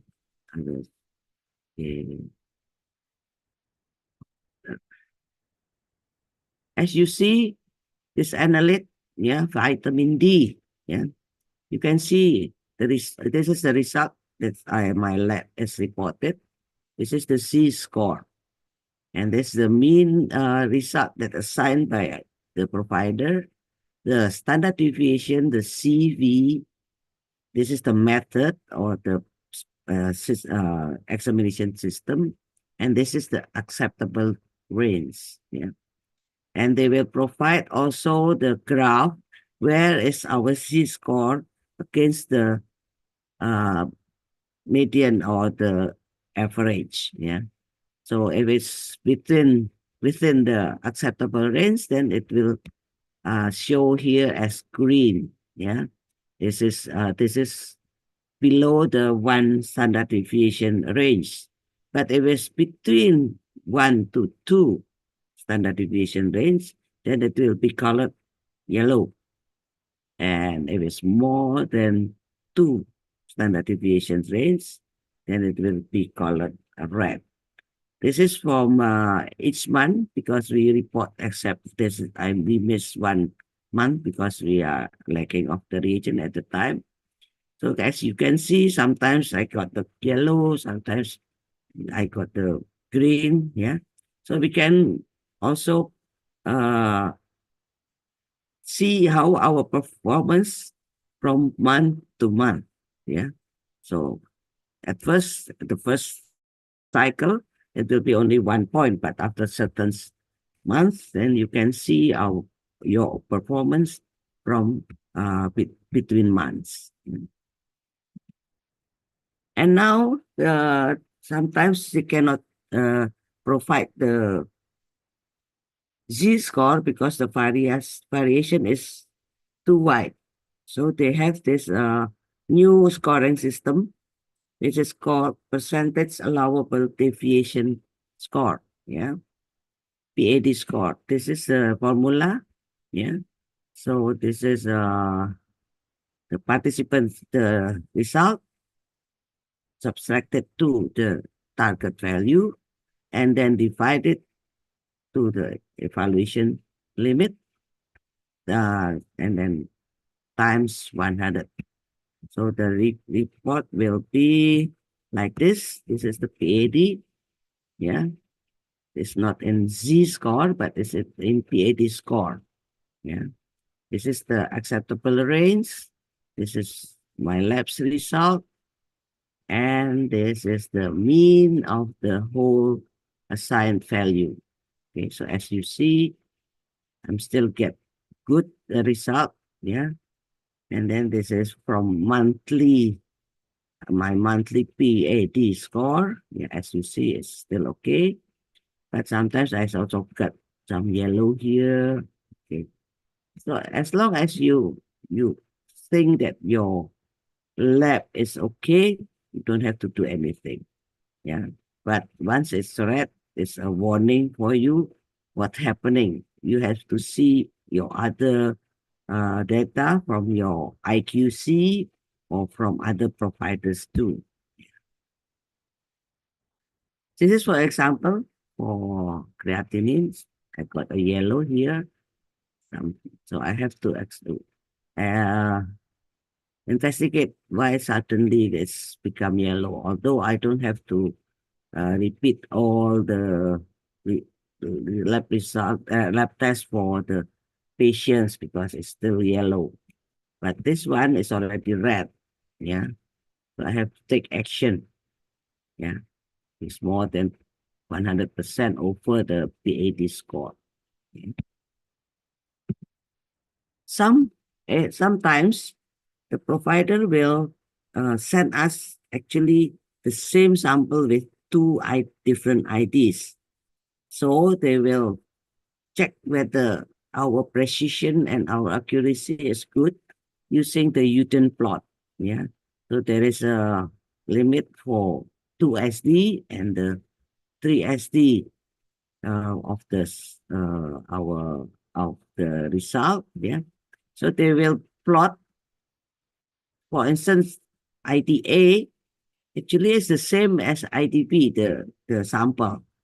Yeah. But then if the result is within this 2SD squared or ellipse or oval, then it means that your result is good with precision and accuracy.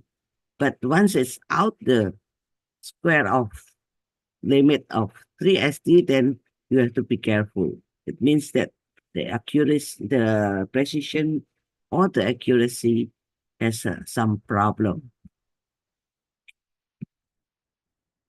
Now, this is for the qualitative assay, sorry, the concordance odds ratio.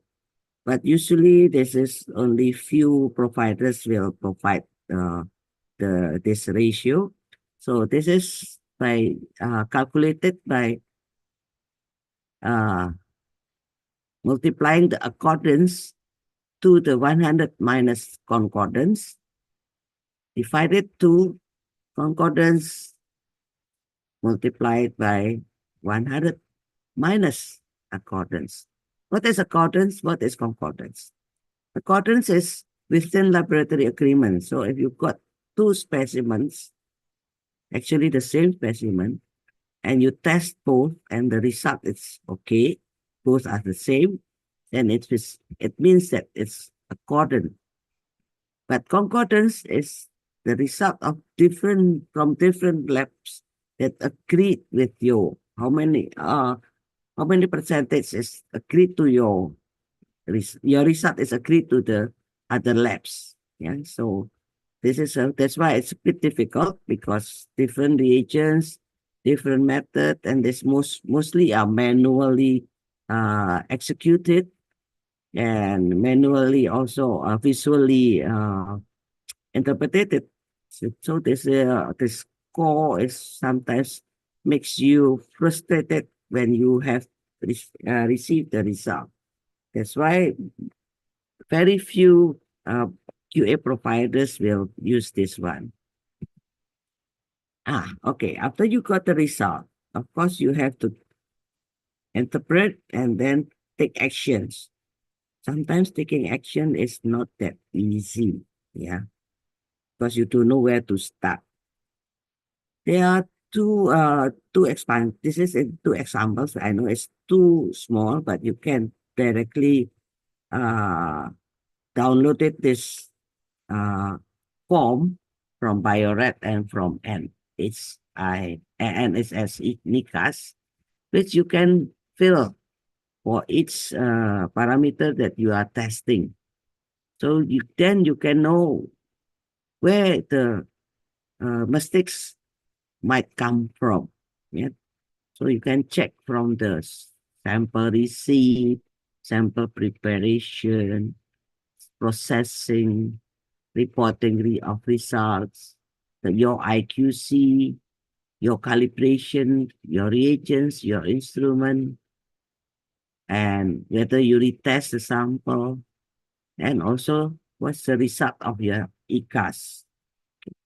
So you can use this help from using this checklist. And from what I experienced as a user of the QA program, and also when I started the pioneering the INA-ECAS in 2008, we detect that the most common result is fail to follow the instructions of the ICAS program. And the second is the reconstitution error. And then third is the fail to homogenize the sample prior to analysis. And then, of course, the analytical phase error. Yeah, the most also common is data input error and reporting error. I will start by explaining one by one. Okay, failing to follow instructions. Since our ICAS also become routine now, sometimes people are lazy to read the instruction every time we have to do the testing on the ICAS samples. So sometimes there are changes, there are modifications of the instructions, they don't detect it. Okay, so please read again, although it's routine because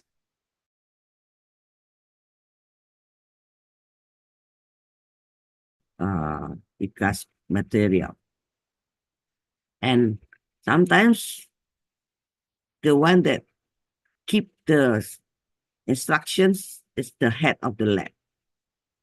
So the technicians that's doing the test itself, sometimes they are not provided, or the instructions are not provided to them.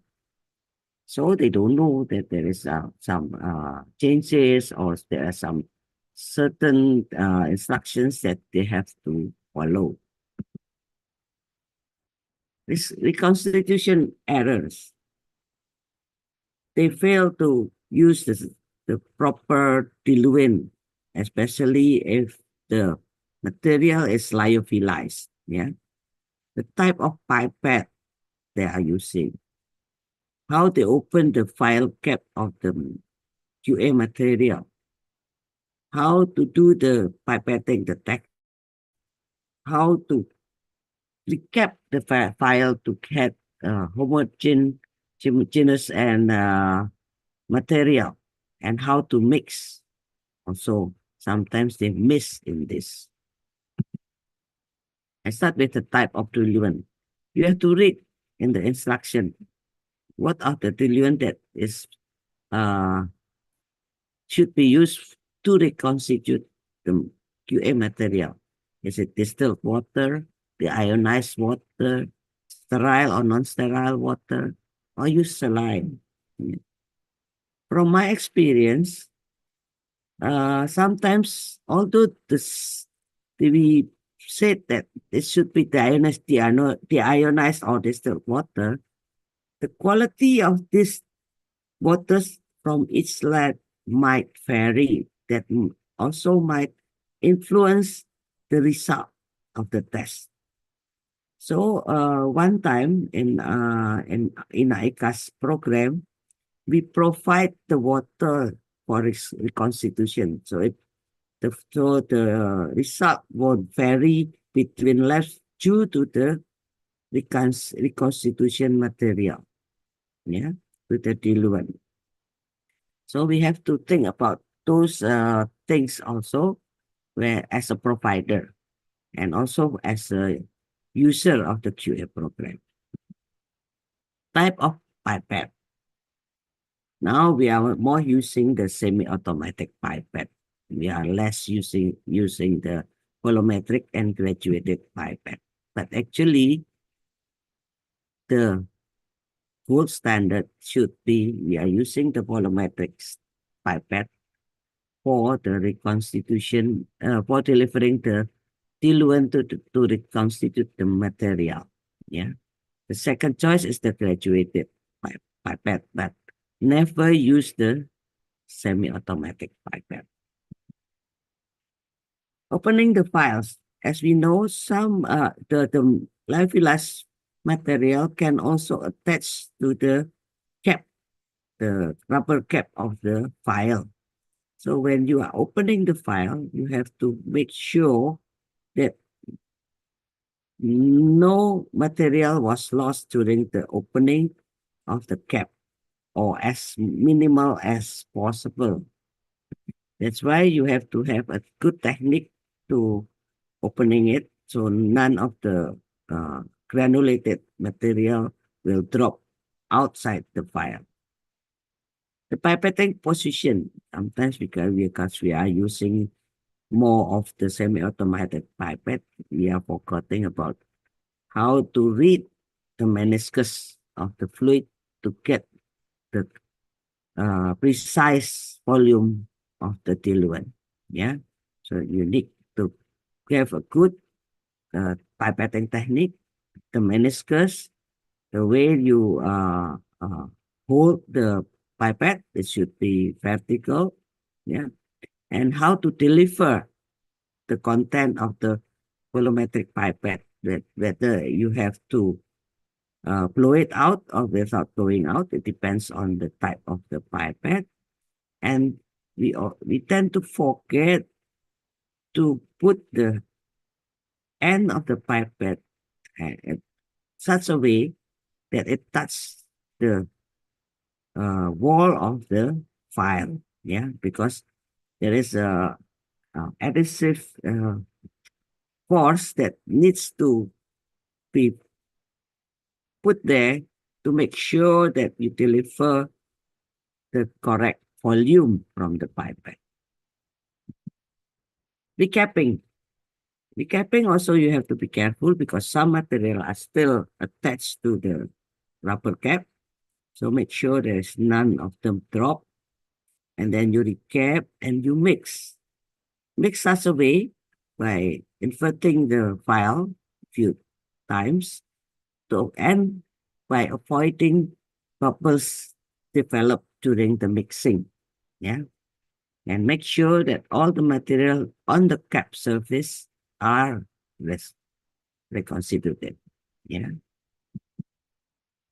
Fail to homogenize. Yeah. Sometimes you don't use the original cap.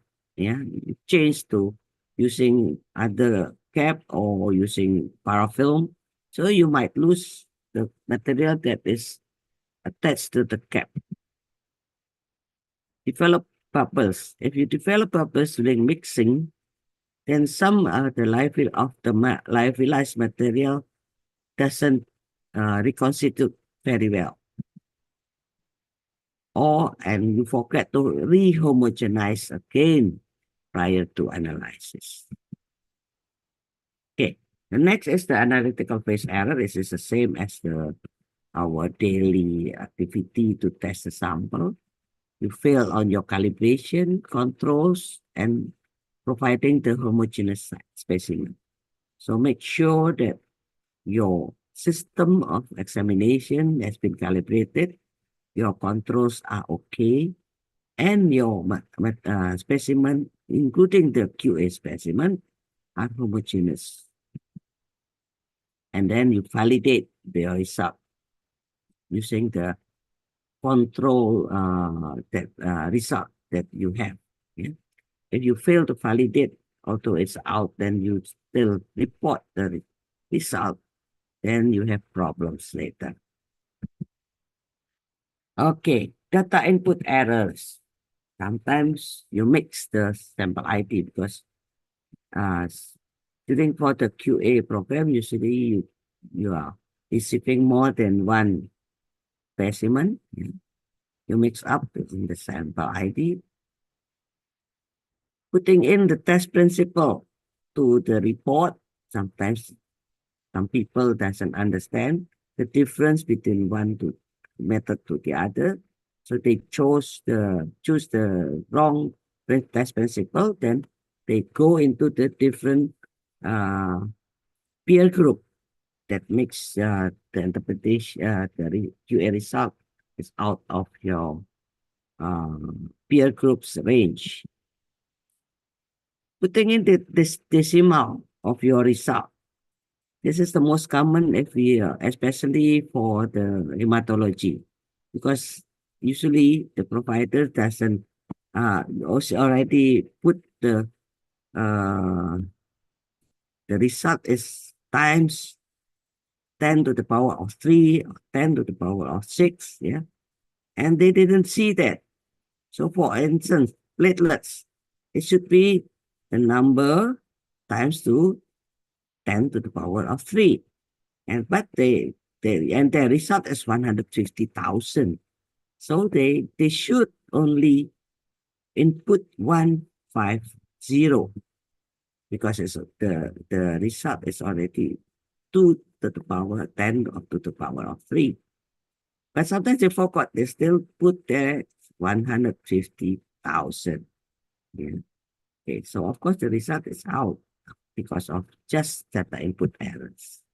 The units, please read the units, yeah, whether it's gram per deciliter, gram per liter, unit per liter, unit per deciliter. Please make sure that your unit is the same as the unit that is used by the QA program. Reporting error. Okay, sometimes we participate in more than one QA provider, and you send the report to the wrong provider. It has happened to us. Yeah. Late reporting. Yeah, because if you are late reporting, then of course your result won't be analyzed. Fail to send the report. They forgot a certain deadline. They forgot to send the result. So after all of this, I have some take-home messages. Always read the instructions carefully. Yeah, every time. Use good laboratory practices, including how to pipette. Yeah. Check and check your result before submitting your result. Yeah. It's better if you have somebody else to help you and to recheck your data input. Yeah. So you won't be missed sometimes. Okay. That's all. I hope that what I share here will be useful for all of us. Thank you. I give the floor back to Professor Wiradewi. Thank you, Dr. Julie, for the very informative presentation. And now we come to the question and answer session. And once again, because it is early morning in Europe, so Prof. Mario cannot attend this webinar, and we will answer the question only for Prof. Yusra and Dr. Julie. And I will read the question and answer. Okay. The first question from Zulhaina Hamzah. Are all presentation? Oh, sorry. Okay. For the anonymous attendee, how to do external quality assessment for POCT test? I think Prof. Yusra and Dr. Julie can answer. Both of you can answer this question. But Prof. Yusra first, maybe. Okay, thank you, Dr. Fatma. Your question is good. I try to answer. AQA for POCT ya, is in many ways similar to AQA for larger hospital laboratories ya. One important difference that is not always knowledge the participants. Whereas the participants in the AQA schemes for hospital laboratories usually are specialists in laboratory medicine or medical laboratory scientists. But the participants in AQA for POCT are often the users of the test. Yeah, example, healthcare personnel with little or no knowledge of laboratory medicines. So the implication of this is that the AQA organizer, yeah. So the AQA organizer has to convince the participants that participants in AQA scheme are important and be able to circulate materials with time intervals that are acceptable both for the participants and from the organizer's points of view, and produce feedback reports that are understandable by the participants, and offer help and guidance to the participants when needed. I think that is my answer. That's so same, yeah. ATA in POCT and with AQA in laboratory larger hospital, yeah. But the difference is in the participants. Okay, thank you, Prof. Yusra. Dr. Julie? Okay, thank you, Prof. Devi. Okay, actually, by principle, the QA program for POCT and for other tests that is provided by the central lab, principle is the same. It's just because POCT is done, the test is done by non-laboratory personnel.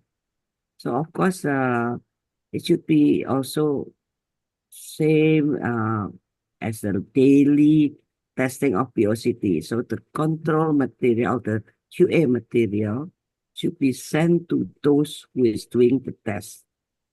So we will know how they will perform daily with their own habit, yeah, usual habit. So the principle is the same. We are provided with control material, QA material, but we don't do it in the central lab, but we did it in the on site on the POCT side, Website. and it's done by the personnel that is usually doing the tests on site. So it's like that. Yeah. For instance, in my hospital, I have around, this is only 200 bed, yeah, the private hospital. I have around 15 glucometers. So every month we will send the controls to the those who are doing the testing and ask them to test and report to us. And then we will send to the provider. That's how we did it. Yeah. But in Cipto Hospital, we have what, I don't know, 100, because it's 1,000 bed almost, yeah. So we have 100 something glucometers. It's a bit tricky at the moment. We don't use the QA program, but we use the IQC for those POCTs, yeah. Because it's too many still, yeah. But if it's only 20, you still can do it. That's how I did it.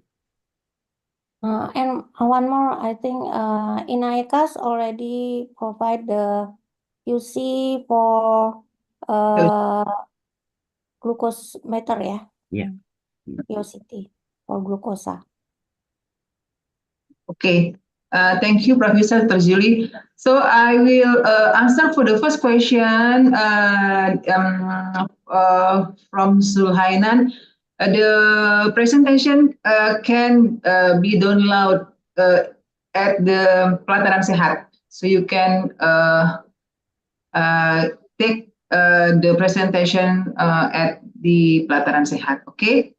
So But we I continue. think the Professor Devi, I may suggest, and the Prof. Yusra is not objecting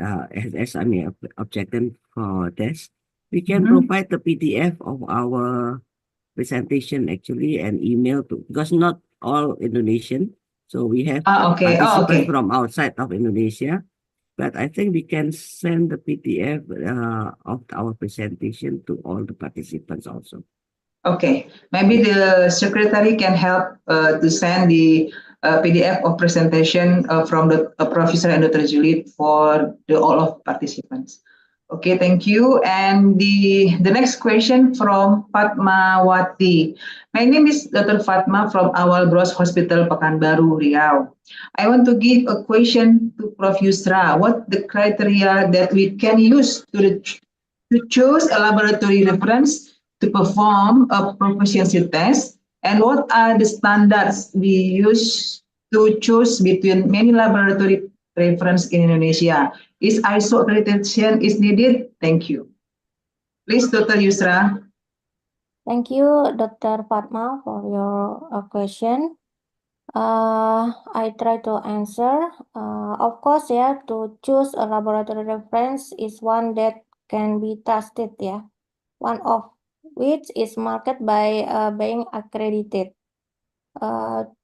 You can choose a proficiency testing provider that has been accredited by ISO 17043, yeah, as stated in ISO 15189 2022 clause 7.3.7.3 that I said before.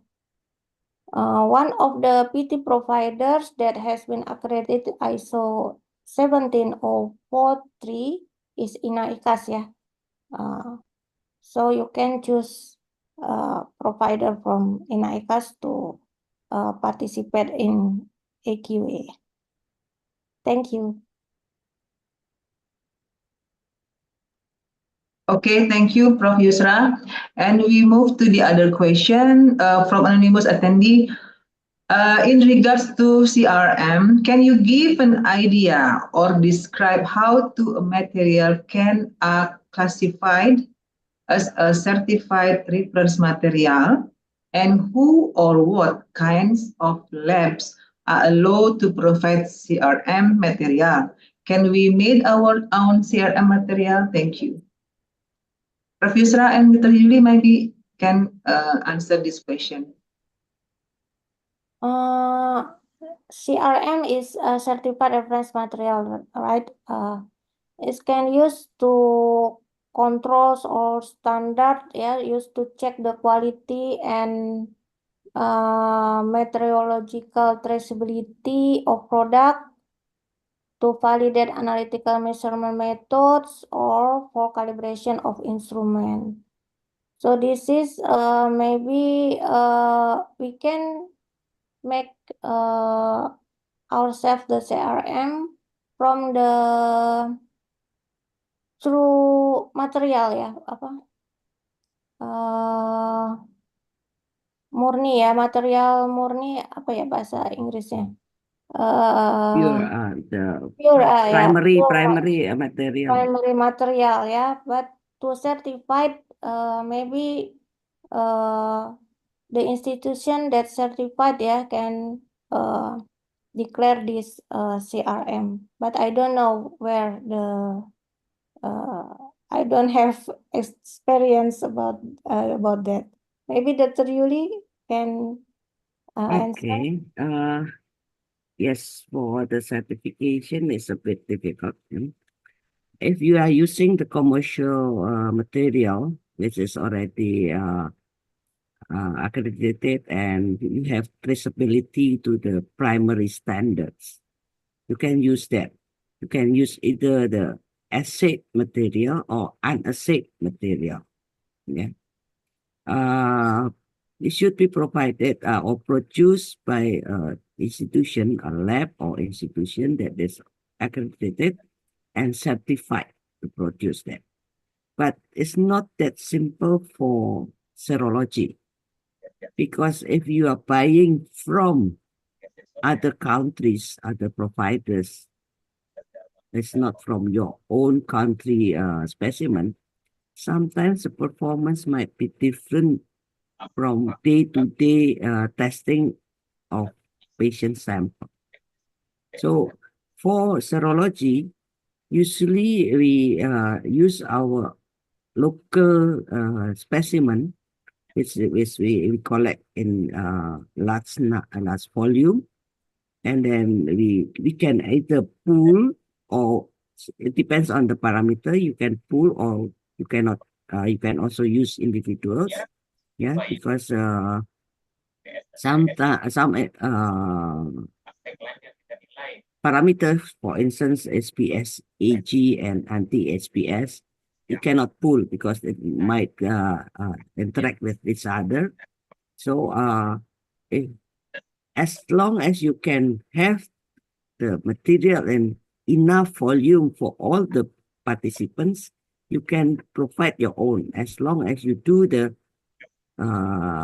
homogenization of the material, and then you check again the stability, stability during transportation, stability during storage, yeah, and test at the same time as the participants again.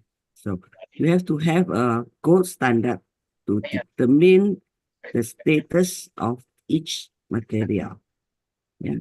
But for chemistry, it should be easier. You can just buy from the commercial companies that providing those, and you ask for the certificate and the traceability of the material.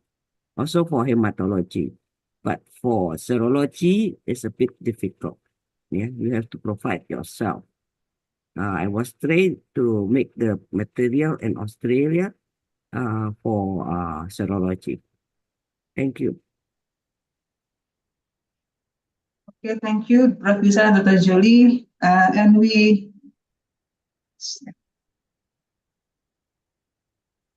okay. For the question about the certificate for the Indonesian participation that need the SKP, the certificate will can get at the Pelataran Sehat, but for the others participant, the certificate will be sent to the participant via email. Okay, the next question is for Prof. Mario.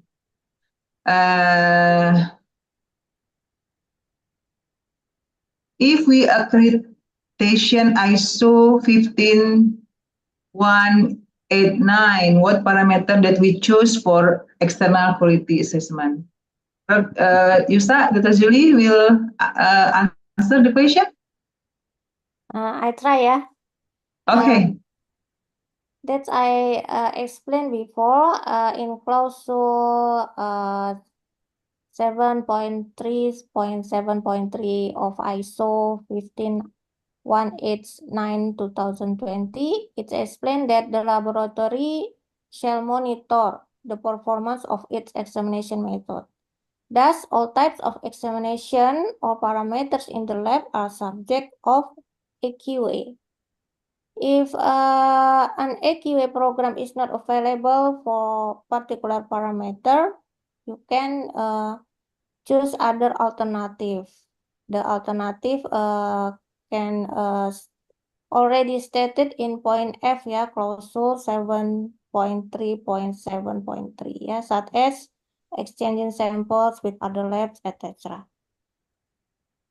Maybe that's from my answer. Dr. Julie will add in. So actually, we are doing the quality in IQC and QA. It's not for the accreditation. Accreditation is just one of the way to know that whether our lab has been doing the daily practice as near to the standard as possible. So please don't think that you only need to do the IQC and QA due to accreditation. That's the most important thing that you have to be what do you call it, aware of. Okay? So all the tests that you are doing in your lab should be in the correct result. You have the good reproducibility, accurate, and all. And for that, one of the way is doing the IQC and QA. IQC is for your daily evaluation of your system, test system. But whether your test system is comparable or harmonized to other labs, then you have to join the QA program. Because sometimes you see that your IQC is okay, but it turns out that your result is out of your peer group. So there's something wrong with your system, although the precision is okay, but the accuracy is not. Yeah. So please join the QA for each test that you are doing, as long as it's available. Yeah, of course, for instance, the erythrocyte sedimentation rate you don't have. So it's always a difficult thing for us during our accreditation, whether when the assessor asks, do you join the QA program for this ESR? Of course, you cannot, because there is no ESR program for QA program. Yeah. So at least you do the comparison between lab for that. Yeah. So please be mindful that the QA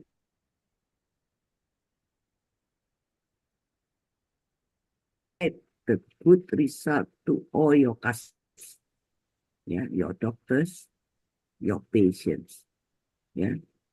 So that's the most important thing. Of course, accreditation, because it according to standard, you have to. But even if you are not going for accreditation, you should do the QA program. Thank you. Okay, thank you, Prof. Yusra, Dr. Julie. So we move to the next question. I think this question for Dr. Julie, in PED score calculation, how to get the evaluation limit? Good question. I'm still looking for it also. Sorry, Yeah. I cannot answer. Yeah. Because this is new. Yeah. It's just started last year. So I haven't found the way how to, I haven't learned how to determine the range that is acceptable. Okay. The same question from me, Dr. Julie. Yes. How to get the Good evaluation question. limit? Yeah. Okay, the next question. Can I be an auditor of ISO 15189? If yes, and how? Yes, you can. Just join the training from in Indonesia, we have this CAN, yeah, Komite Akreditasi Nasional, and there will be a training. I heard that is by the end, the last week of this month in Jakarta, for the who wants to be a assessor for ISO, yeah, 15189. But I think all other countries, they have also, I know in Malaysia, because I have a friend, Chairina, she is here in the webinar. She has also joined the ISO 15189 trainer, I think. Yeah, one of the trainers. Okay. The next question, recording of the presentation, you can check at YouTube of IACC. So you can take the recording at YouTube IACC. Yes, you can watch this recording of this webinar anytime from the IACC YouTube account. Okay. Okay, for the virtual external quality assurance or internal quality control. Sharing of the same slides by online to all participants by central lab in regards to confidentiality and integrity will be comprised. Prof. Yusra, Dr. Julie. Yeah, participant data is kept confidential, yeah, and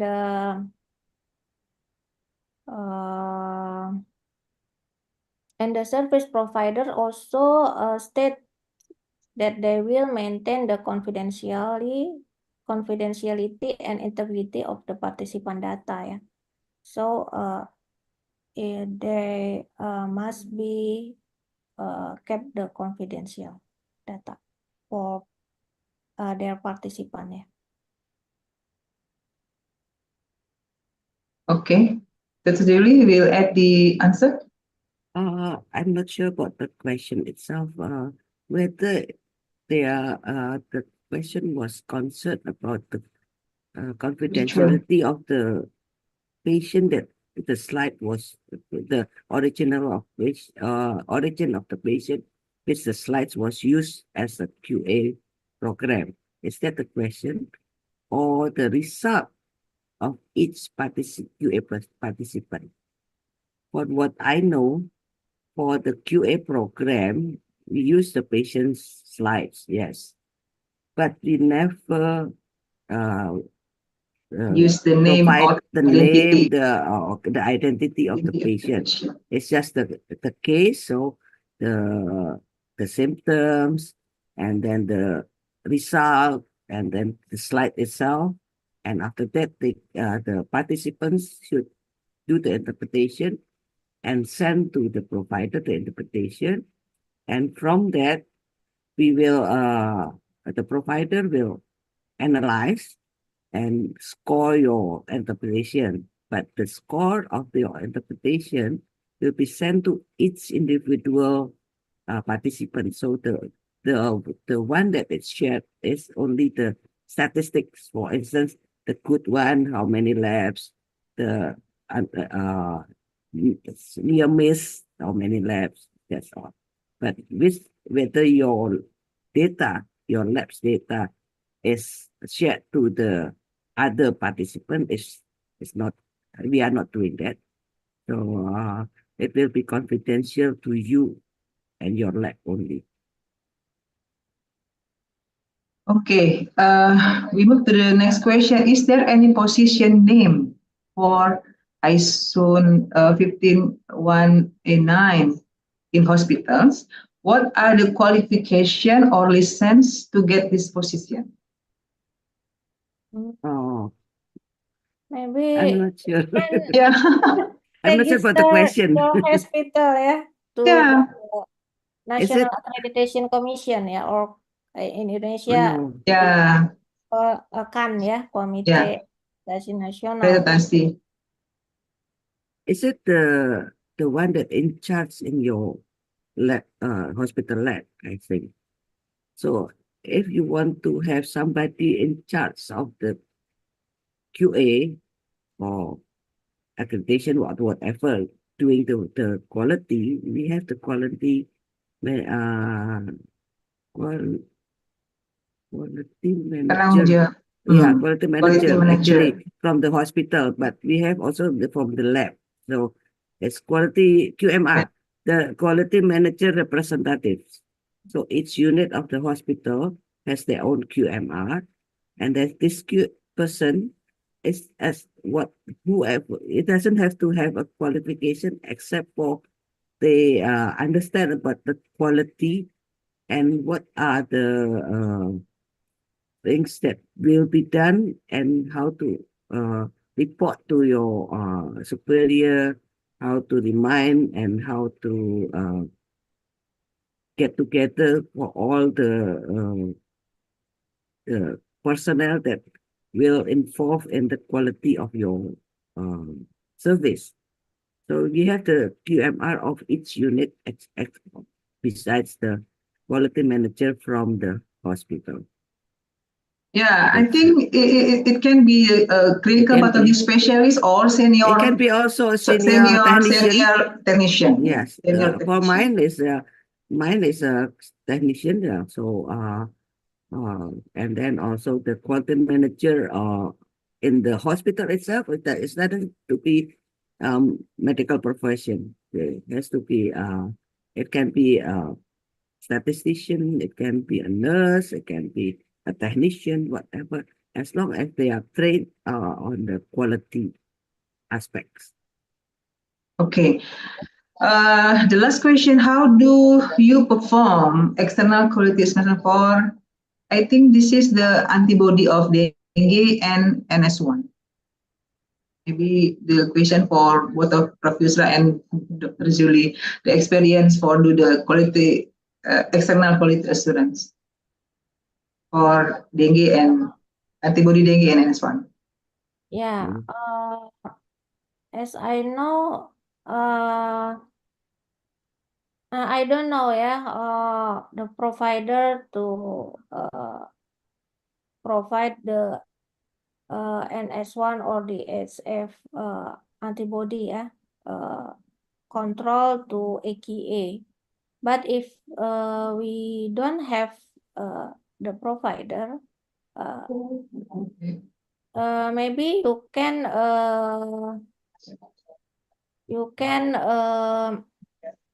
make the exchange samples from the other lab to the alternative methods, yeah, for the the do the AQA. And I don't have the experience about the this QA. Maybe Dr. Yuli have Okay. experience. As a principal, at the moment, we don't have that QA program for dengue, yeah, or either NS1 or antibodies. But by principle, it's the same as other serology, yeah, for HIV, for hepatitis B, hepatitis C, syphilis, whatever. Yeah, you need the sample from the patient, yeah, enough volume for all the participants, and then you determine the status of the sample, whether it's reactive or non-reactive. You homogenize, aliquot, and then do the homogenization of test, and then you can send to the participants and get the result back and analyze. Actually, yeah, it's the same actually. Yeah, so as long as you can get enough specimen, enough volume of the sample for all participants, and it's difficult, I know, but sometimes we do is we don't pool, but we determine from sample A is sent to the lab 1 to 100. And then sample B will be from 101 to 150. So we will analyze from each group of samples, because sometimes we cannot get enough volume for hundreds of labs, okay? Especially in Indonesia, since we have so many labs in Indonesia. That's how we can do, because using commercial, I don't think it's available also, because the type of dengue also different from each region. Yeah. So we have to be careful using the commercial one. So as serology, for serology, usually we provide using our local specimen. Thank you. Okay. There is one more question. Oh, two more.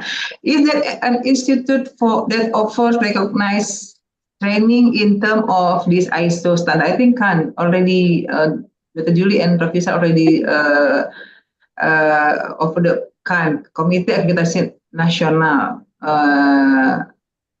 online or offer internship. I think it's offline, yeah, Dr. Julie. It's offline. It's not online. Can online too, I think, for Oh, okay. host training, yeah. In For host training assessor, can online or offline. If you yeah. have more participant, about 20 participant, you can request the host in-house training, yeah, for But uh, not online, also still offline, because you still yeah, have to practice at that yeah, but training in AECAS sessions. team Not in already, NAECAS, okay. Not for 181, 189. Not For for ISO. 17043. Yeah.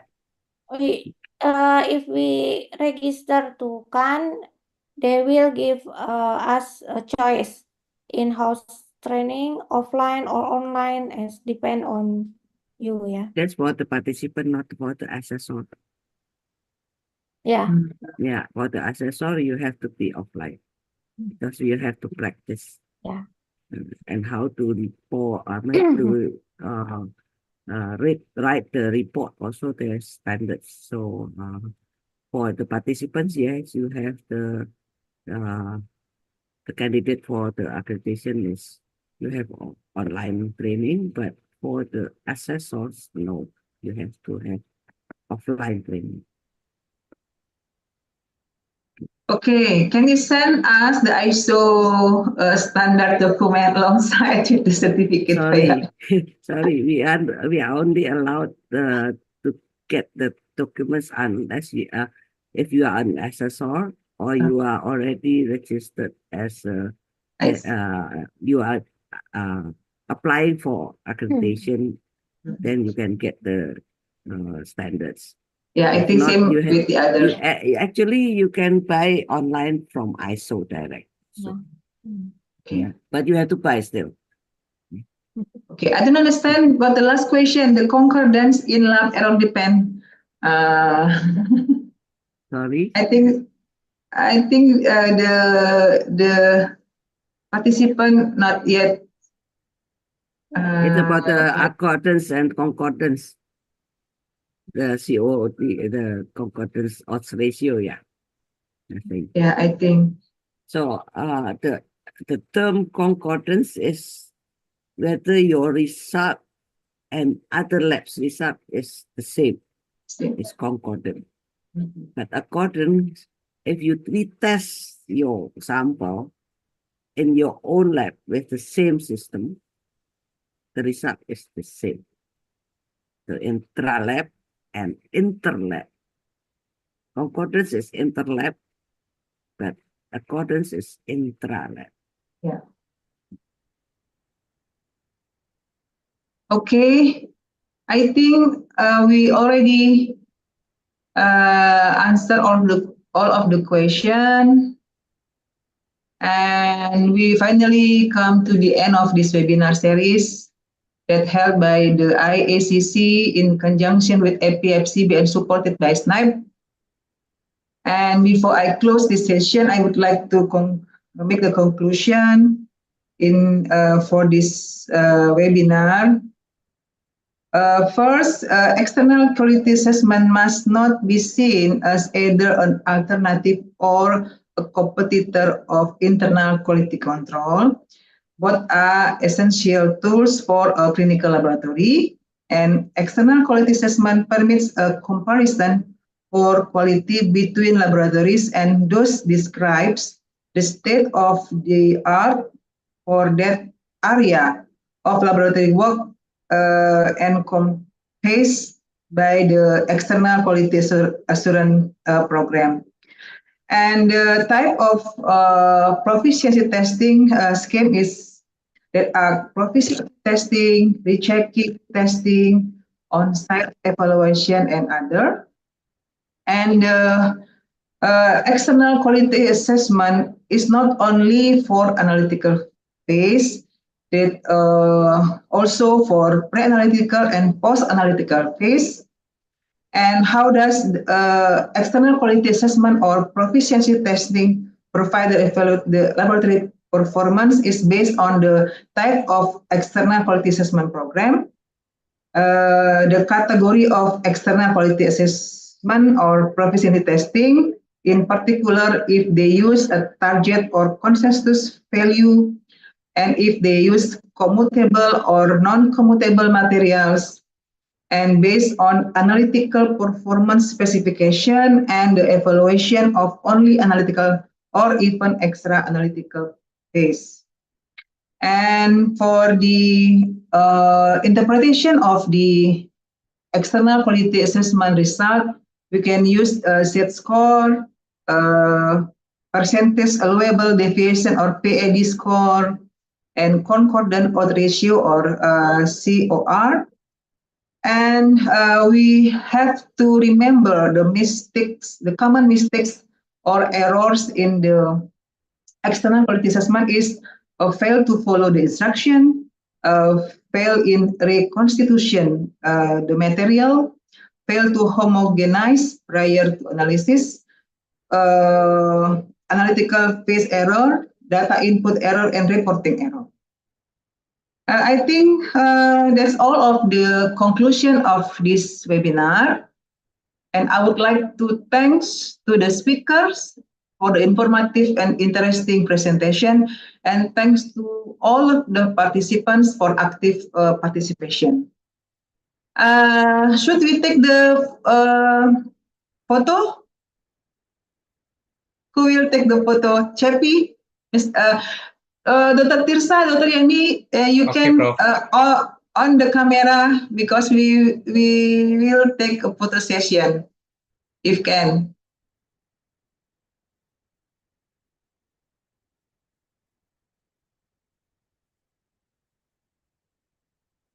Okay. Okay. Okay, thank you. Okay, finally, please give the virtual applause for the speaker and for all of you. Thank you for this webinar. And I think we Professor can. Devi, Professor Yusra. Thank you, Professor Dr. Julie. Thank you for all the team of this webinar. I think we can leave this webinar. Thank you. Bye bye.